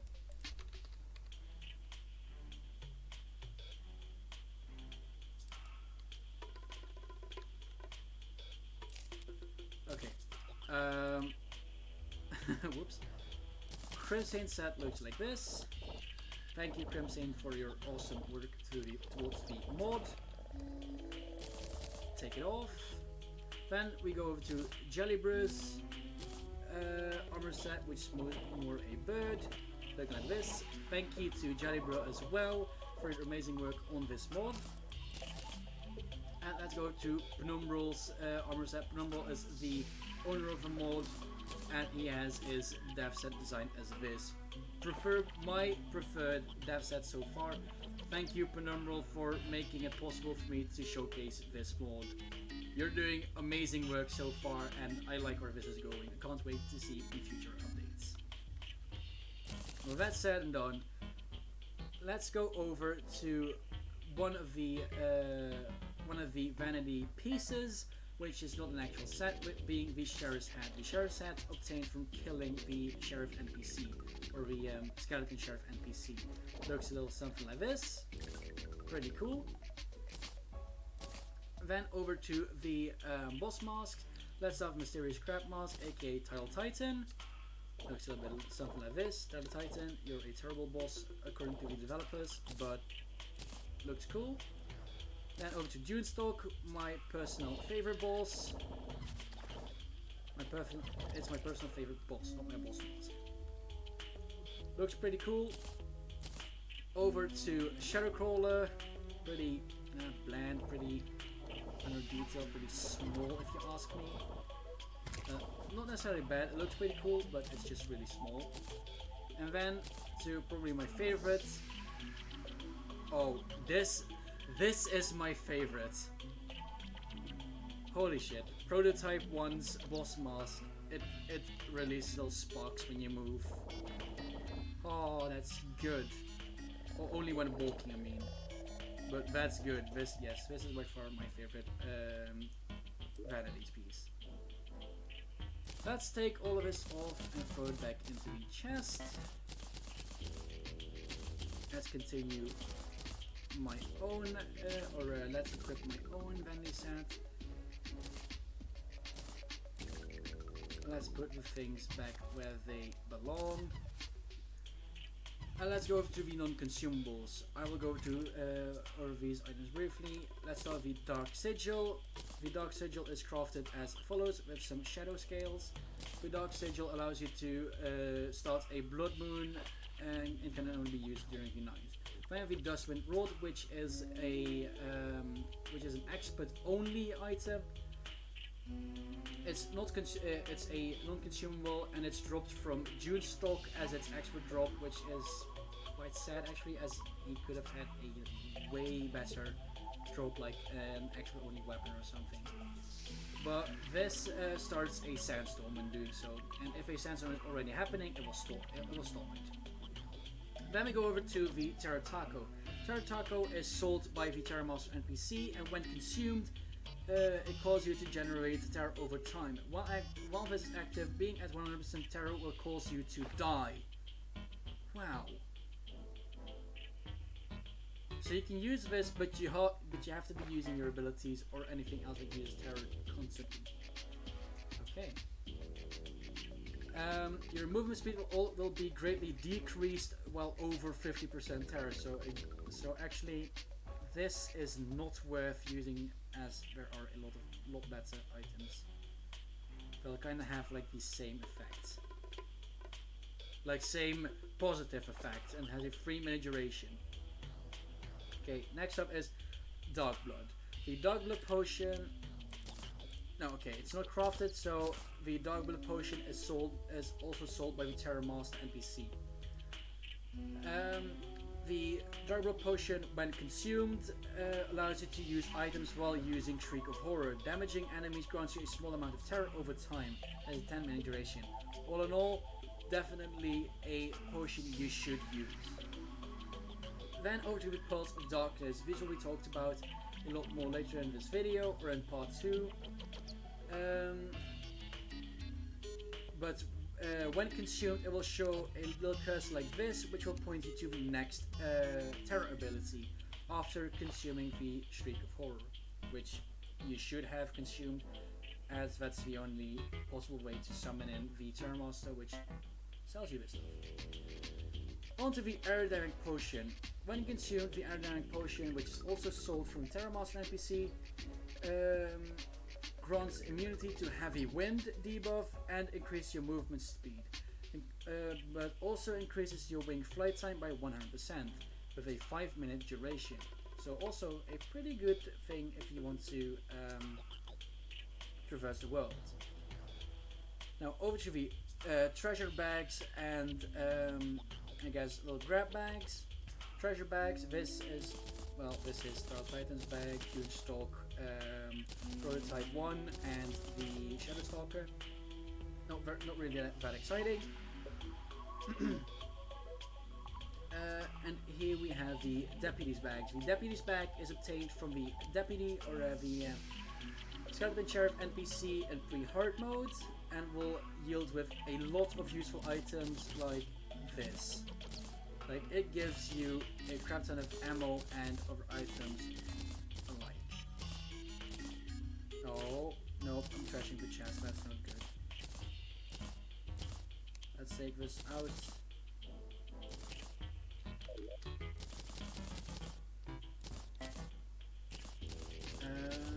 Done. And the Peacekeeper bag is also sold by the Skeleton Sheriff NPC, but only in hard mode. Let's go to the summons. Here we have the Radioactive Spiderfoot, which will summon the Shadowcrawler and the Dry Canteen. I think the Radioactive Spiderfoot is only usable in the jungle. Oh no, usable during the night. Doesn't matter where. Now the Dry Canteen will summon in Dunestock, only usable in the desert. And the Plasma Core summons in the Prototype 1. It's a non-consumable and it will work at only usable during the night. And then we have the Lunar Ritual, which can be obtained from tidal crabs. But I think... no, okay. Only obtainable from tidal crabs and no other way. Which will summon a mysterious crab, which will then in turn start the tidal crab boss fight. Only usable in the ocean biome. And last but not least, for the items we have the tools, being the Incendious Pickaxe, War Axe and Warhammer. All doing the following things. Incendious Pickaxe will have a 175% increased or 175% pickaxe power.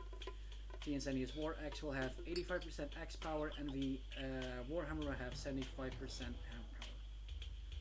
Holy shit!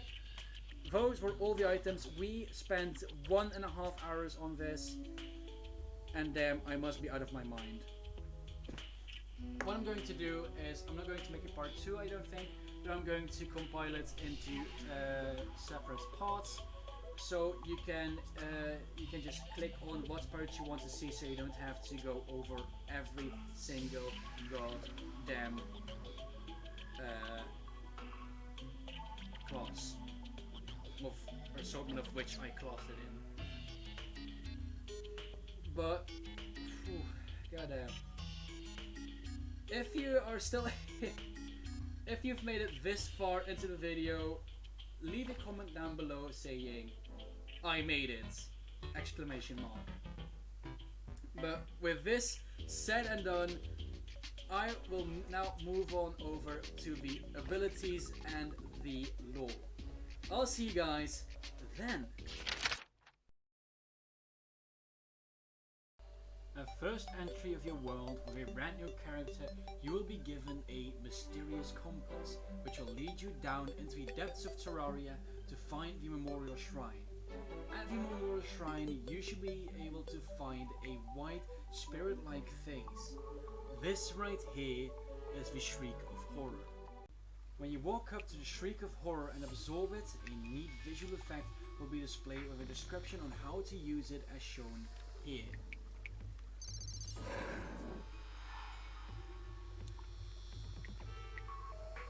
Absorbing the Shriek of Horror will not only grant you the Shriek of Horror ability, but it will also instantly spawn in one of the new NPCs called the Terror Master. The Terror Master will be your lore/progression guide, and he will sell a few useful items mentioned earlier. But before we continue with the NPC, let's talk about the ability. The Shriek of Horror ability enables the terror mechanic in your world and cannot be undone. However, the terror mechanic will not change the overall difficulty in your world. When first obtaining the ability, you will now see a new icon at the top of your screen. This is the terror meter. The terror meter always starts off at 0%. By using the Shriek of Horror ability near hostile NPCs, you will gain terror. While using this ability, you will be unable to move and use items, and you will take twice as much damage than normal. Other abilities and items found throughout your journey will consume terror. The Shriek of Horror is not the only way to generate terror, however, as you'll be able to use an accessory like the Midnight Plasma Probe showed earlier. But using the Shriek of Horror might be more promising later down the line, as there are items that allow you to make it more prominent. Such items are the Anachronian Apple, Core of Fear, Demonic Lens, Eye of the Menace, and the Golden Tooth. Now we have discussed the first ability, let's talk about the Terror Master NPC. Feel free to pause the video to read the exact lore when we get to that point. When talking to the Terror Master NPC, you will be shown a lot of lore regarding what Terror is exactly, and he will help you find the 6 remaining shrines and abilities. After that, you can either buy certain items from him to help you find the mentioned shrines.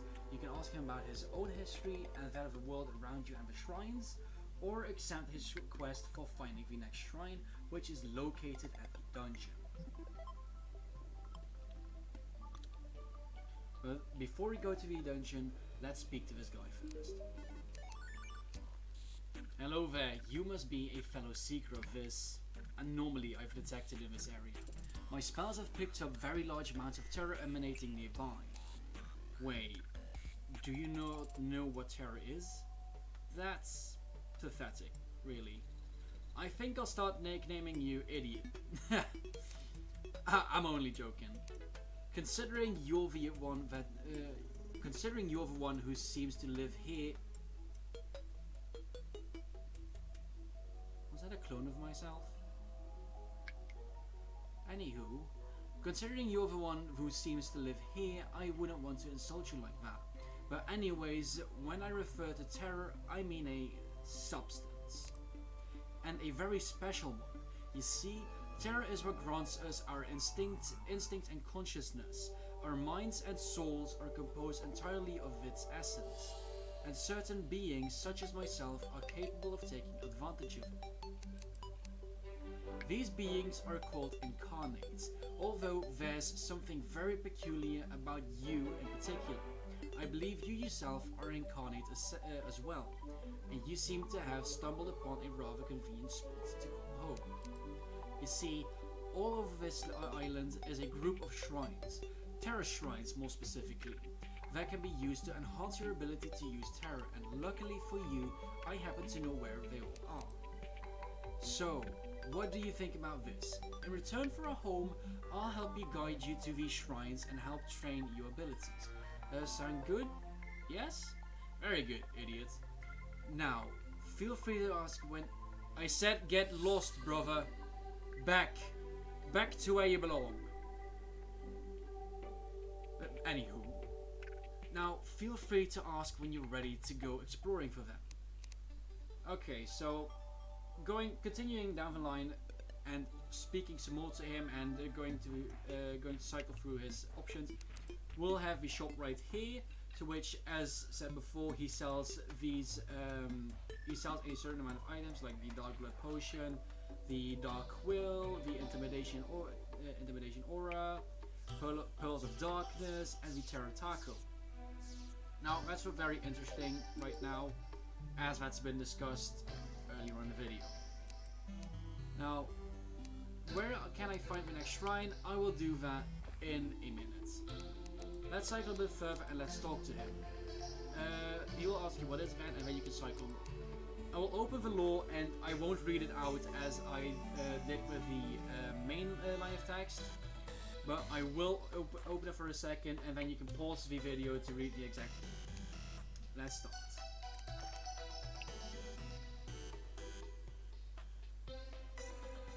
If you want to read more, pause it.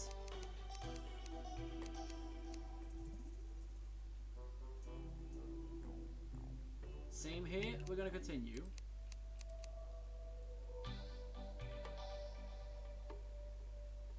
And again, let's cycle through.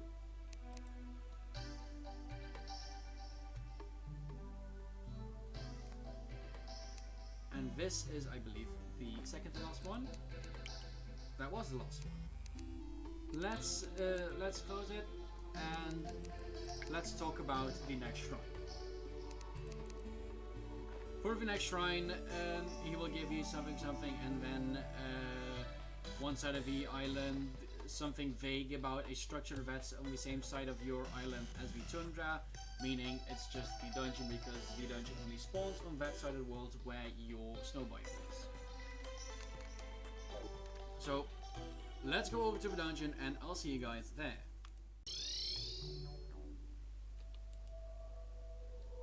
Okay, so now we're here at the dungeon, let's continue. At the dungeon entrance, you should be able to find the Necromantic Curse ability. Now, hold on a minute. We have abilities, both primary and secondary, but what is the difference, you may ask? Well, the difference is that using your secondary ability will cost you 1.5 times more terror. Now you know that, we can continue. But actually, before we do that, I will open up the quick menu to where you can see all of your abilities and where you can actually set them on primary or secondary cost. Right here, as you can see, we have this little menu and it will show a lot of abilities here and some next pages, which, as you can see, are not yet unlocked. Now here you have primary and secondary. You can set abilities you have unlocked with primary and secondary, and you can set those keys. As you can see right here, my keybinds are set for primary on the I key and for secondary on the O key. But now you know that. We'll get back later down the line of this page, but so no worries there. But let's continue. Now, the Necromantic Curse ability will fire out a Dungeon Spirit which deals 1 damage, but makes your attacks inflict lifesteal when hitting the enemy. Using this ability costs you 30% of your terror on primary cost and 45% on secondary cost. You can assign abilities to either be primary or secondary by opening the ability menu with the hotkey. The default hotkey is set to Z.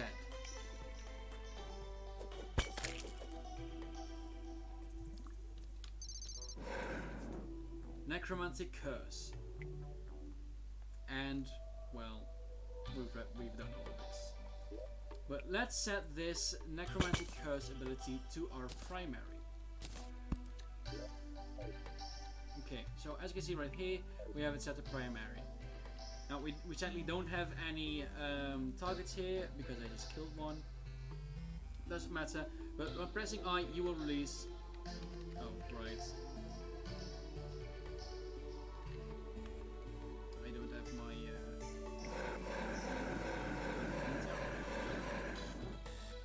And there are no enemies around us.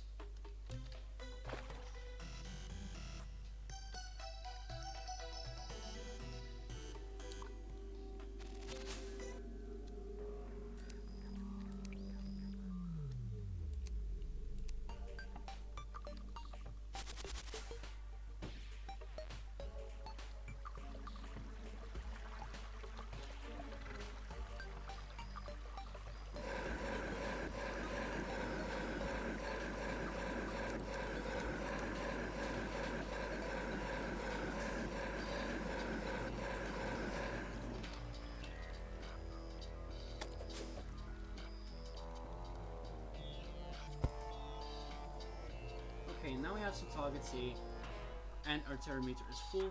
Let's press I and see what happens. Ooh, we didn't hit any. Too bad. And let's hit this dude. Now, as you can see right here, we got a few amounts of health back because I don't have any legal tools for this. We don't really get any benefit from it because we do too much damage. But the aspect of it, it's you just get lifesteal from the hit enemy with this ability. Now let's move on to the next one.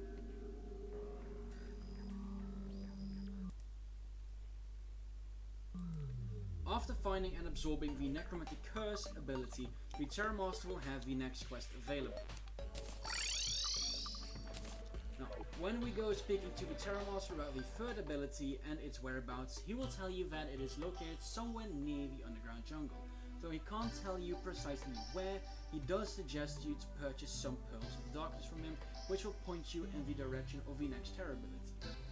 God damn, this dude is almost as cheap as the Angler. However, these Pearls of Darkness should not be mistaken with the mysterious compass given at the beginning, as it will only point towards the first shrine which contained the Shrine of Horror ability. So do not confuse this item with the pearls he sells. Now, as to save some money and not sponsor this guy's heinous crimes, let's cheat in some Pearl of Darkness. Here we go. Just grab a full stack and let's head right over to the jungle. I will see you guys at the jungle. Okay, so now that we're here at the jungle, let's take one of these Pearls of Darkness, which you give you this little cursor, and let's go over the surface to see where exactly it is. Let's take another one.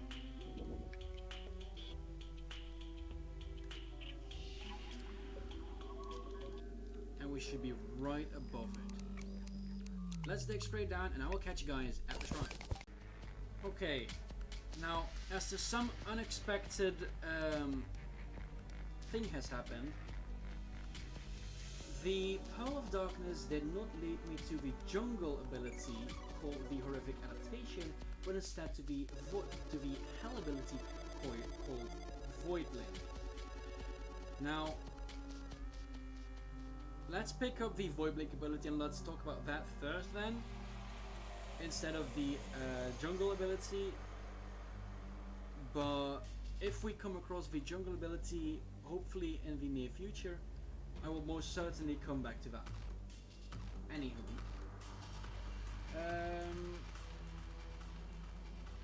when you found the fourth ability after scurrying through the heat of the lava lakes, you will be able to absorb the Void Blink ability.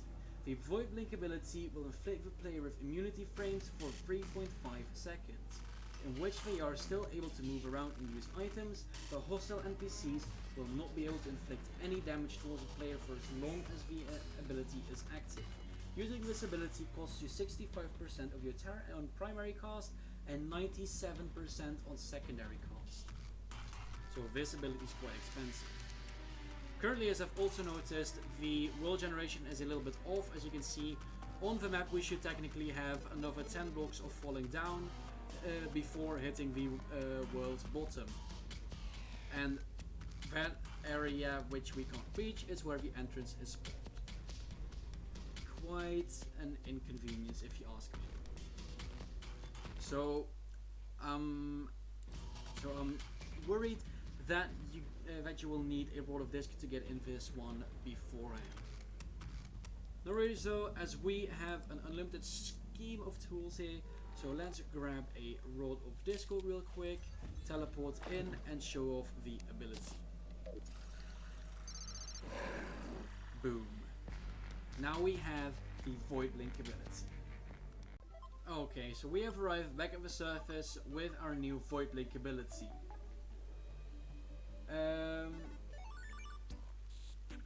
Let's see if I can get some terror.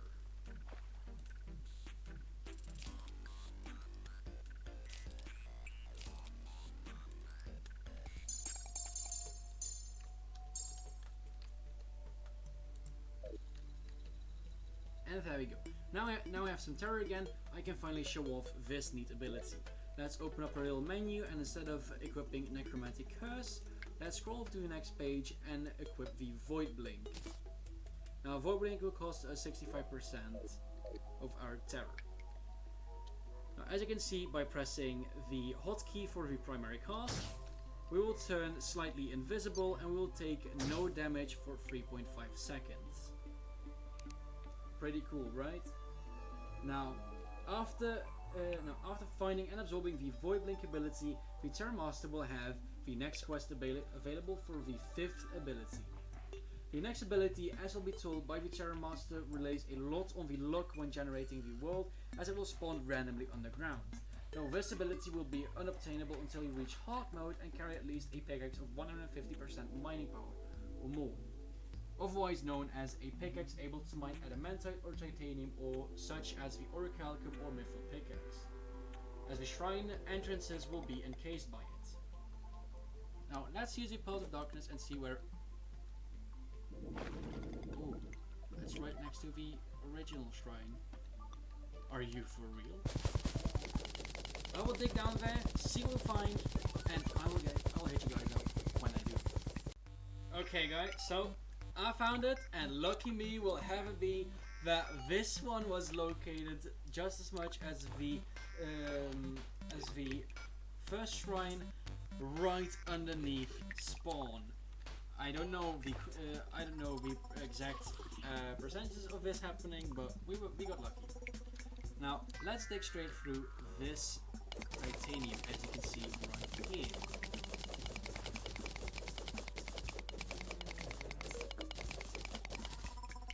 Okay, so after bridging through the sturdy titanium, you will be able to absorb the 5th ability. Its name is Terror Warp. With Terror Warp selected, you can teleport towards your curse's position. However, it has a slight downside as you are unable to teleport through tiles. Using this ability costs you 25% of your terror on primary cast and 37% on secondary cast. And a small extra, clearing out both entrances will yield a solid 70 titanium ore, as you will be able to see in a minute. But first off, let's absorb this ability.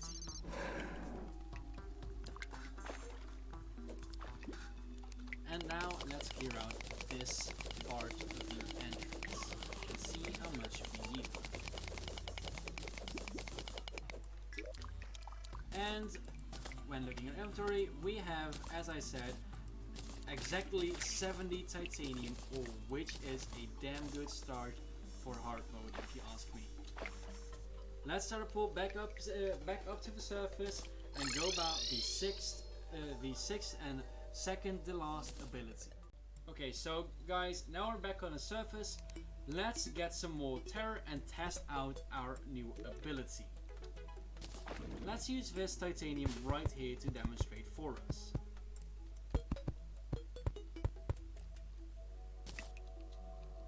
Now, let's get some more terror and let's actually equip this ability. Go over to your menu and select Terror Warp to be your primary one. Now, as said before, Terror Warp will allow you to teleport to your curse's position, however, you will not be able to go through tiles. Let's see if that's true. Let's teleport up here. That works. Let's jump back down and let's hold the cursor here and press I. And as you guys can see, nothing is happening. Like, I'm pressing the I key pretty damn hard. Nothing is happening. When we go back up here, there we go. That's the Terror Warp ability for you. Now, let's continue. Now you've seen the Terror Warp ability, let's continue and talk to this dude.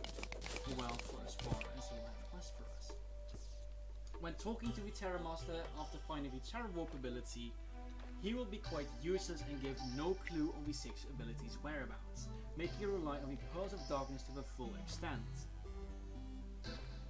But do not fret, as I do know where to find it. Now, if you haven't already sought out to destroy the King of Slimes, I suggest you to do that as soon as possible, as he will carry the 6th and second to last ability.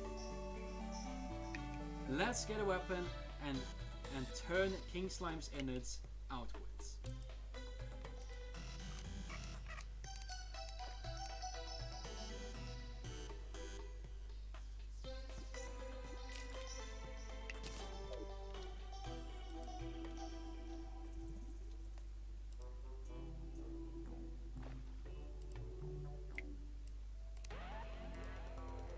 Using the fabulous Meowmere, we will teach this foe a lesson.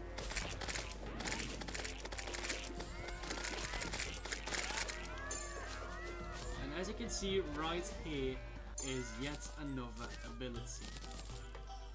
Are you guys ready to pick it up? Because I sure am. Here we go, Gelatin Armor. After turning King Slime's innards inside out, you will be met by not only his standard loot, but also the second to last ability, Gelatin Armor. When using Gelatin Armor, you will form a shield around you that will block the first incoming hit for 25 seconds. But be wary, the next hit you take afterwards will always be a critical hit. Using this ability costs you 30% of your terror on primary cast and 90% on secondary cast. 45% on secondary cast. Let me check that real quick before I misinform. Primary is 60%, my bad, and the secondary cost is 90%. There you go. My script is off. How awful. That can't possibly be. Anywho. After finding the Gelatin Armor ability, the Terror Master will remain without quests. But first, before we will go over to the seventh quest, let's check out what this ability does exactly. Let's press I, and as you can see, I'm slimed now. And as long as I'm slimed, I will take no damage for one hit. But afterwards, I will receive critical damage. So be careful when using this ability. Let's continue down to the seventh and last ability. When talking to the Terror Master, he will again yield no useful information about the seventh and last ability. Don't worry, I've tried shaking him down too, but to no avail. Though with senses of an incarnate, I was able to pinpoint the exact whereabouts of the last ability. Now I suggest you grab a shovel and start digging deep into the deserts, as we are on our way to find and defeat Dunestock, which is the carrier of the seventh and last ability. I will meet you guys over at the desert. Okay, so now we're here in the desert, looking quite snazzy on this fancy arena I found here. We will be summoning in the Dunestock and slaying it, beating it down to a dusty pulp.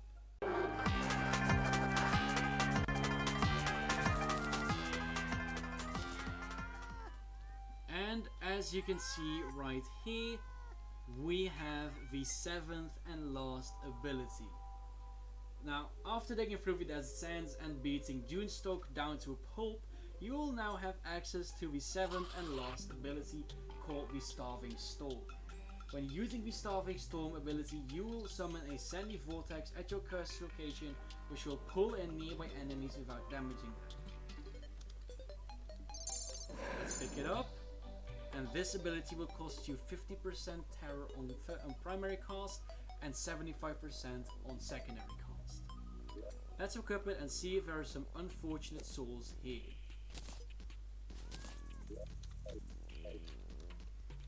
Ah, there we go. Let's see. And as you can see, it doesn't damage him, but it serves well, slows him down and pulls him in. Now, this might be the last ability, but however, it's not the last ability we have found. Okay, so I think what happened is that world generation messed up and this shrine or the ability just simply did not spawn in. But normally you would be able to find the horrific adaptation ability in the jungle or around the underground jungle. After you found the third shrine, you should also find the third ability in it, which looks similar to a beetle. When absorbing the third ability, you will gain the horrific adaptation ability.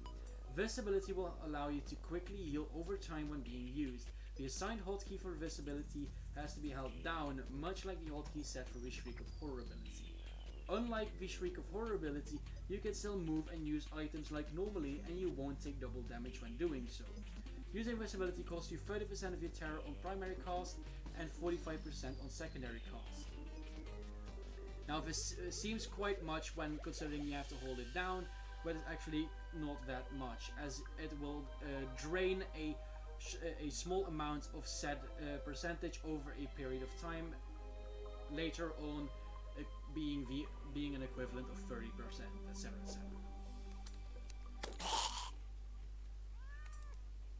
But now that I have shown you all abilities known to Terrarians and Incarnates alike, you are ready to go out and defeat the evil that scurries through the world. Let's get right into it. Now to prepare you some more, let's take a look at the big bad this mod has to offer. First off, let's take a look at one of the mini-bosses. This mini-boss is called Sangrune.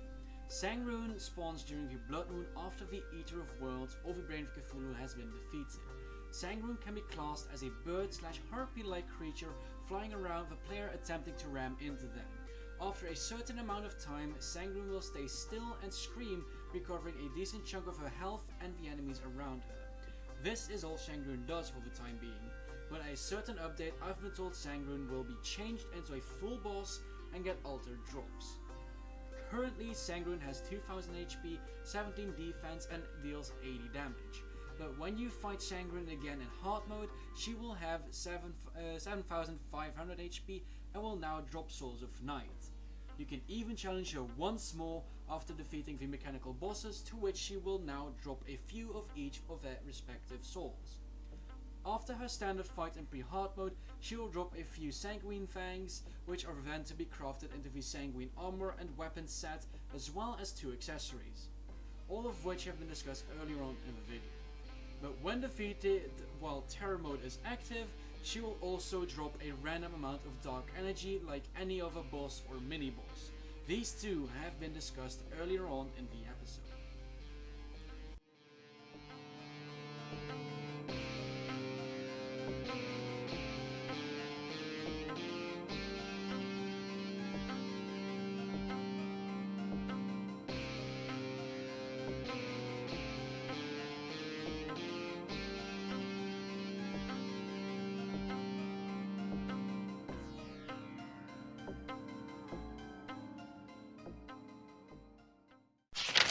Now that Sangrune is out of the way, we can continue the second and last mini-boss this mod has to offer. This mini-boss being the Undying Spirit. The Undying Spirit is described as a strange erratic ghost that died long ago. It spawns occasionally in the corruption biome after the Wall of Flesh has been defeated.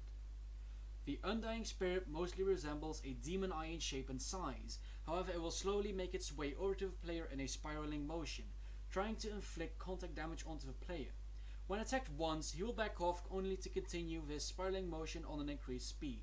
Currently the Undying Spirit has 3000 HP, 6 defense and deals 90 damage. When killed, the Undying Spirit will drop a significant amount of Souls of Night.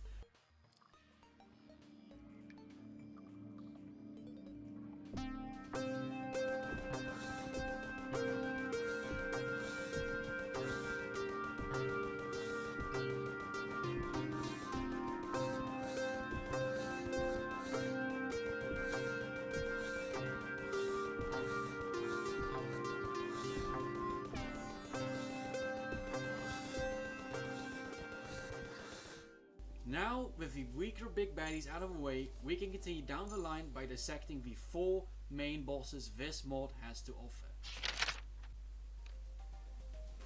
Okay, danger up ahead as well as spoilers regarding the bosses.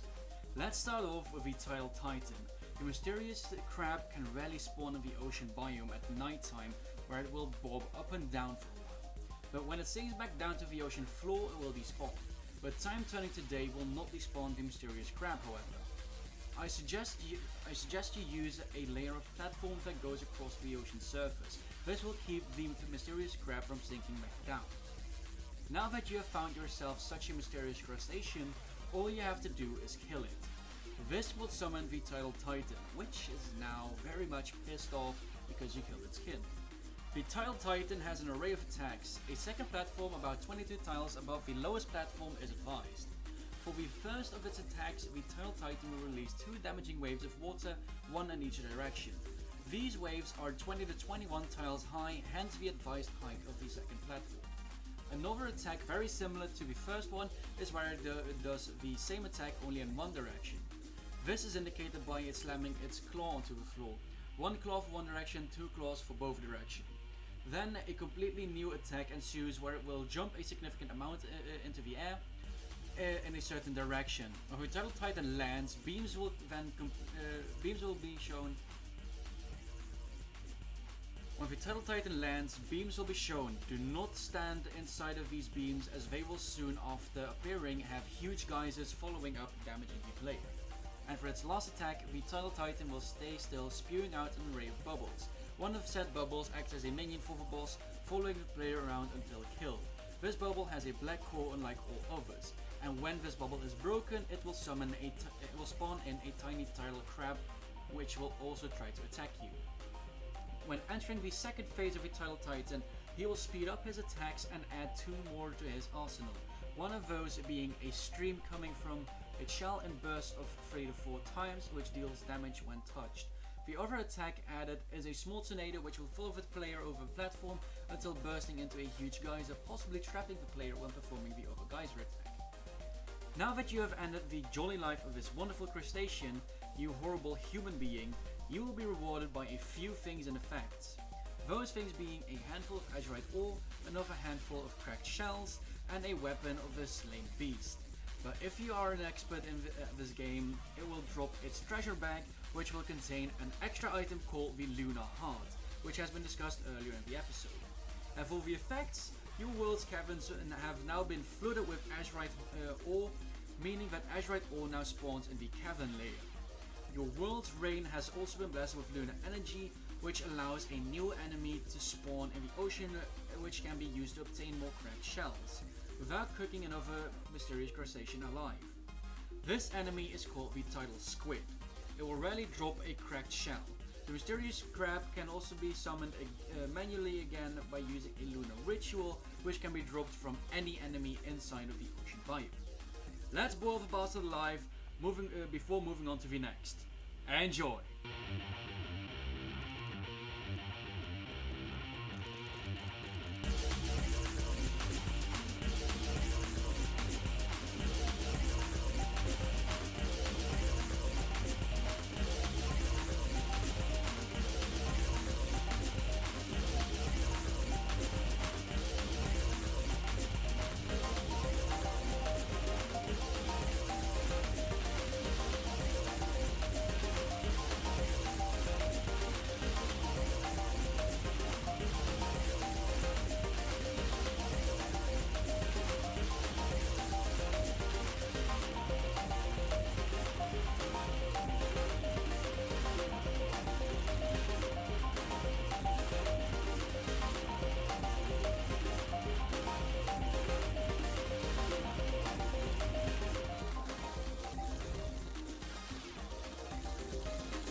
Now, on to the next boss. God, I'm running out of paper typing out these scripts, even though I don't use any.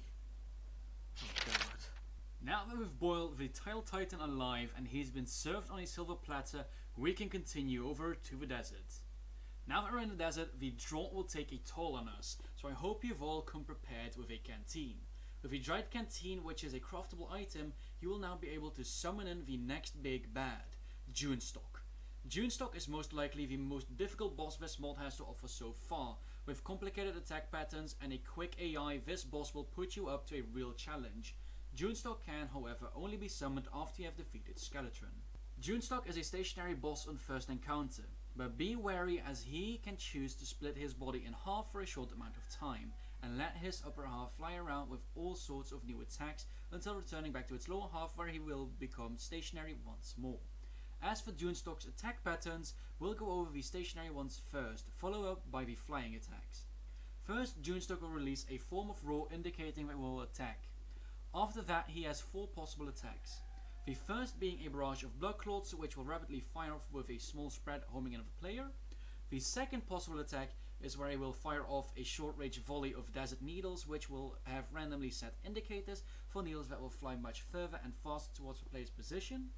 The third possible attack is a shotgun-like spread of desert winds, which will always spread in an evenly spaced fan of 5. The last attack of his stationary first phase is an attack where he will try to predict where you will be according to your velocity, at which he will generate a white line as an indicator of where the attack will be, soon followed with a quick barrage of soil going in the same direction as the indicator. After he has performed 3 to 5 of these attacks at random, he will detach from its lower half. While flying after detaching, he will perform a set of 3 attacks in the following order. First, Dunestock will fly after you for 4 seconds while firing needles not affected by gravity. The further you are away from the boss, the faster he will fly towards you. After that, he will align with you horizontally before charging you, much like the Queen Bee. We will also send 2 claws at you while doing so. And for the last attack, before returning to his stationary mode, he will suddenly stop and fire a barrage of needles in a set direction. Also, while being airborne, his legs will chase you, trying to inflict contact damage. Upon reaching 40% of his maximum HP, he will release a screen-shaking roar, signifying that he has now entered his second phase. During phase 2, Dunestock will be airborne for the remaining fight, at which his legs will still chase around. He will also use the following attacks in set order. First, Dunestock will perform a much more difficult version of his first airborne attack from phase 1, in which he will try to predict your position once more and set white indicators to which the needles will follow soon after. After that, Dunestock will charge at you once more, but with increased speed, and he will fire 3 claws at you instead of 2. For the third attack, Dunestock will fly above a player while dropping antline clot bombs. These bombs will explode into homing blood after hitting platforms or any other solid tile. For his final attack, before repeating the set again, he will stop moving mid-air before summoning a Sandnado. While the Sandnado is active, he will fire another shotgun-like spread of desert wind, which is again an evenly divided fan of 5. The Sandnado will try to pull you in, so be wary and don't get too close. After defeating Dunestock, you will be rewarded with a few special items as well as an ability mentioned earlier.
that you've beaten Dunestock down to a dusty pub with its former self, let's warp to a time where the Mechabosses have been defeated and the third big bad awaits. Now that we're here, we'll have to get our hands dirty and radiated, as we will need some radioactive spider food to lure in the next one. When using radioactive spider food at nighttime, which is a craftable summon, you will lure in one of the biggest spiders known to man. And unlike the tiny radioactive spider from the Spider-Man films, getting bitten by this one will definitely not grant you superpowers, but instead a very swift death. Let's call on the Shadowcrawler. When summoned, the Shadowcrawler will release a screen-shaking roar, after which it will swiftly follow up with an attack. Its attack pattern is a random mix of the following attacks.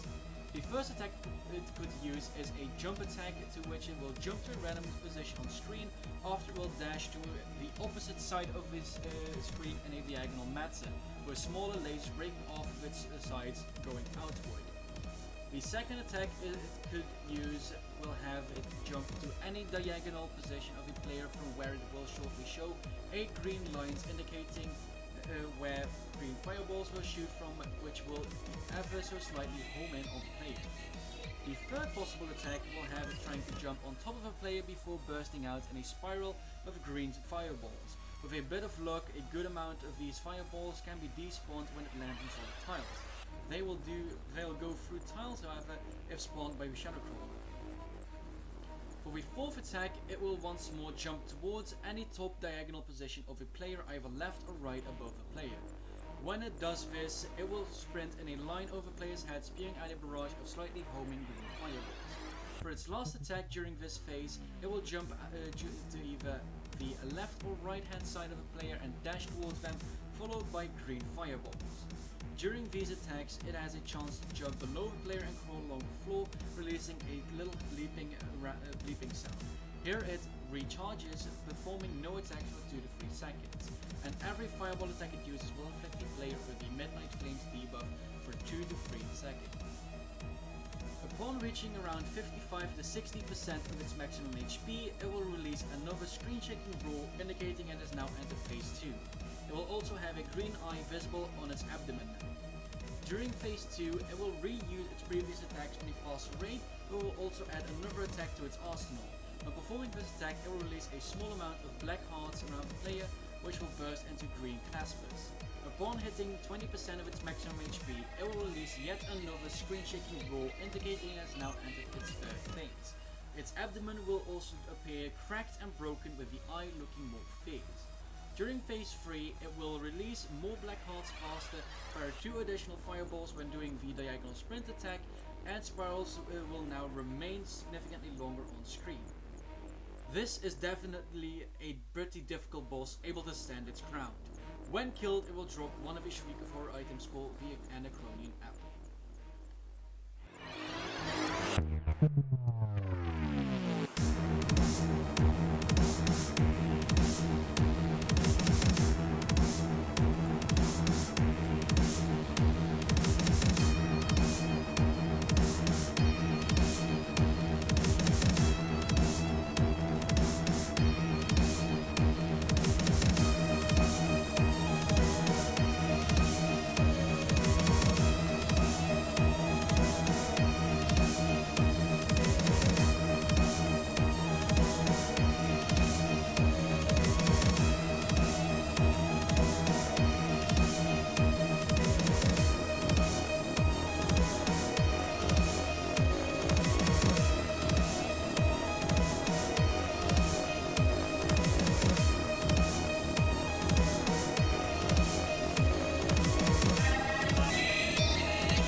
Shadowcrawler and tying its legs together with its own string, it's safe to continue to travel to a moment in time and space where the Lizardian idol has been defeated. In this time, technology has advanced to a supreme level, allowing us to craft a plasma core. When using said plasma core at nighttime, it will summon the mechanical menace older than the mech bosses themselves, called Prototype 1. Prototype 1 is a sporadic entity which will teleport all over the nearby vicinity indicated by green circles. After doing so, it will randomly choose any of the following attacks. The first attack will show a flashing green line that will constantly move to the player's new position, trying to predict where the player will go. After 1 or 2 seconds, Prototype 1 will swiftly dash in the direction of the latest indicator line, trying to ram the player. The second attack will have Prototype 1 stalk the player while firing green lasers which travel through blocks and inflict the Midnight Flame debuff. The third possible attack will happen right after teleport, in which he will release a burst of 10 lasers evenly spread around him.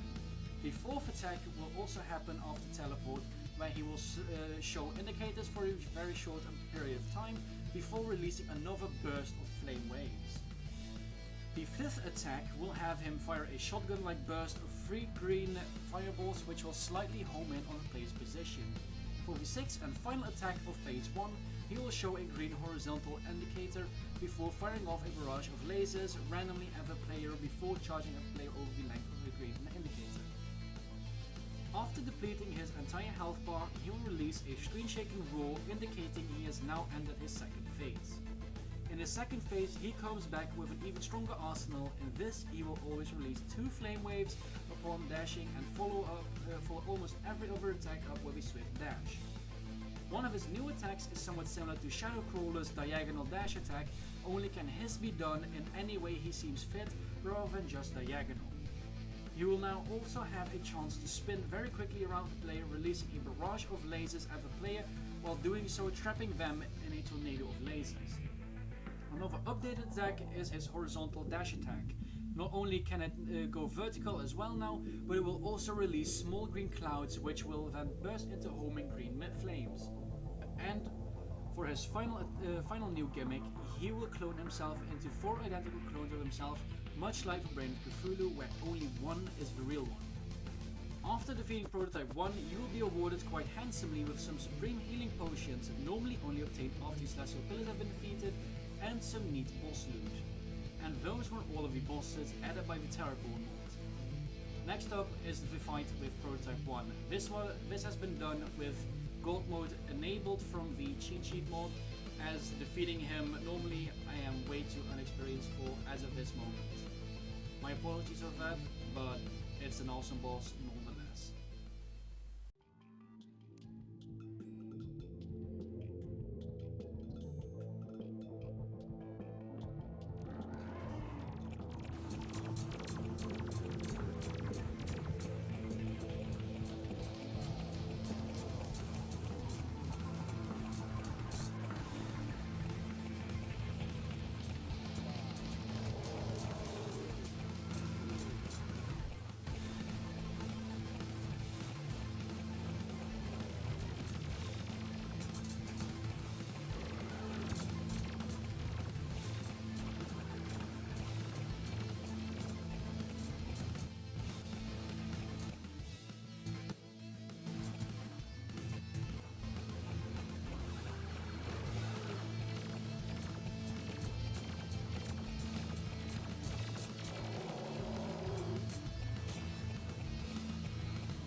Now that I've shown you everything this mod has to offer, I want to ask you all to show Penumbral, the owner of this mod, and his team some well-deserved love. Check out their Discord and the link down below. I hope you all had a great time watching this insanely long episode, and I want to ask you all to show me some support to me as well by leaving a like and subscribing to my YouTube channel, and hit that little bell icon down below to keep updated on more mod spotlights. Follow me on Twitter as well, as I will leave spoilers and polls there regarding upcoming mod spotlights. Thank you very much for watching, and I'll see you all in the next one.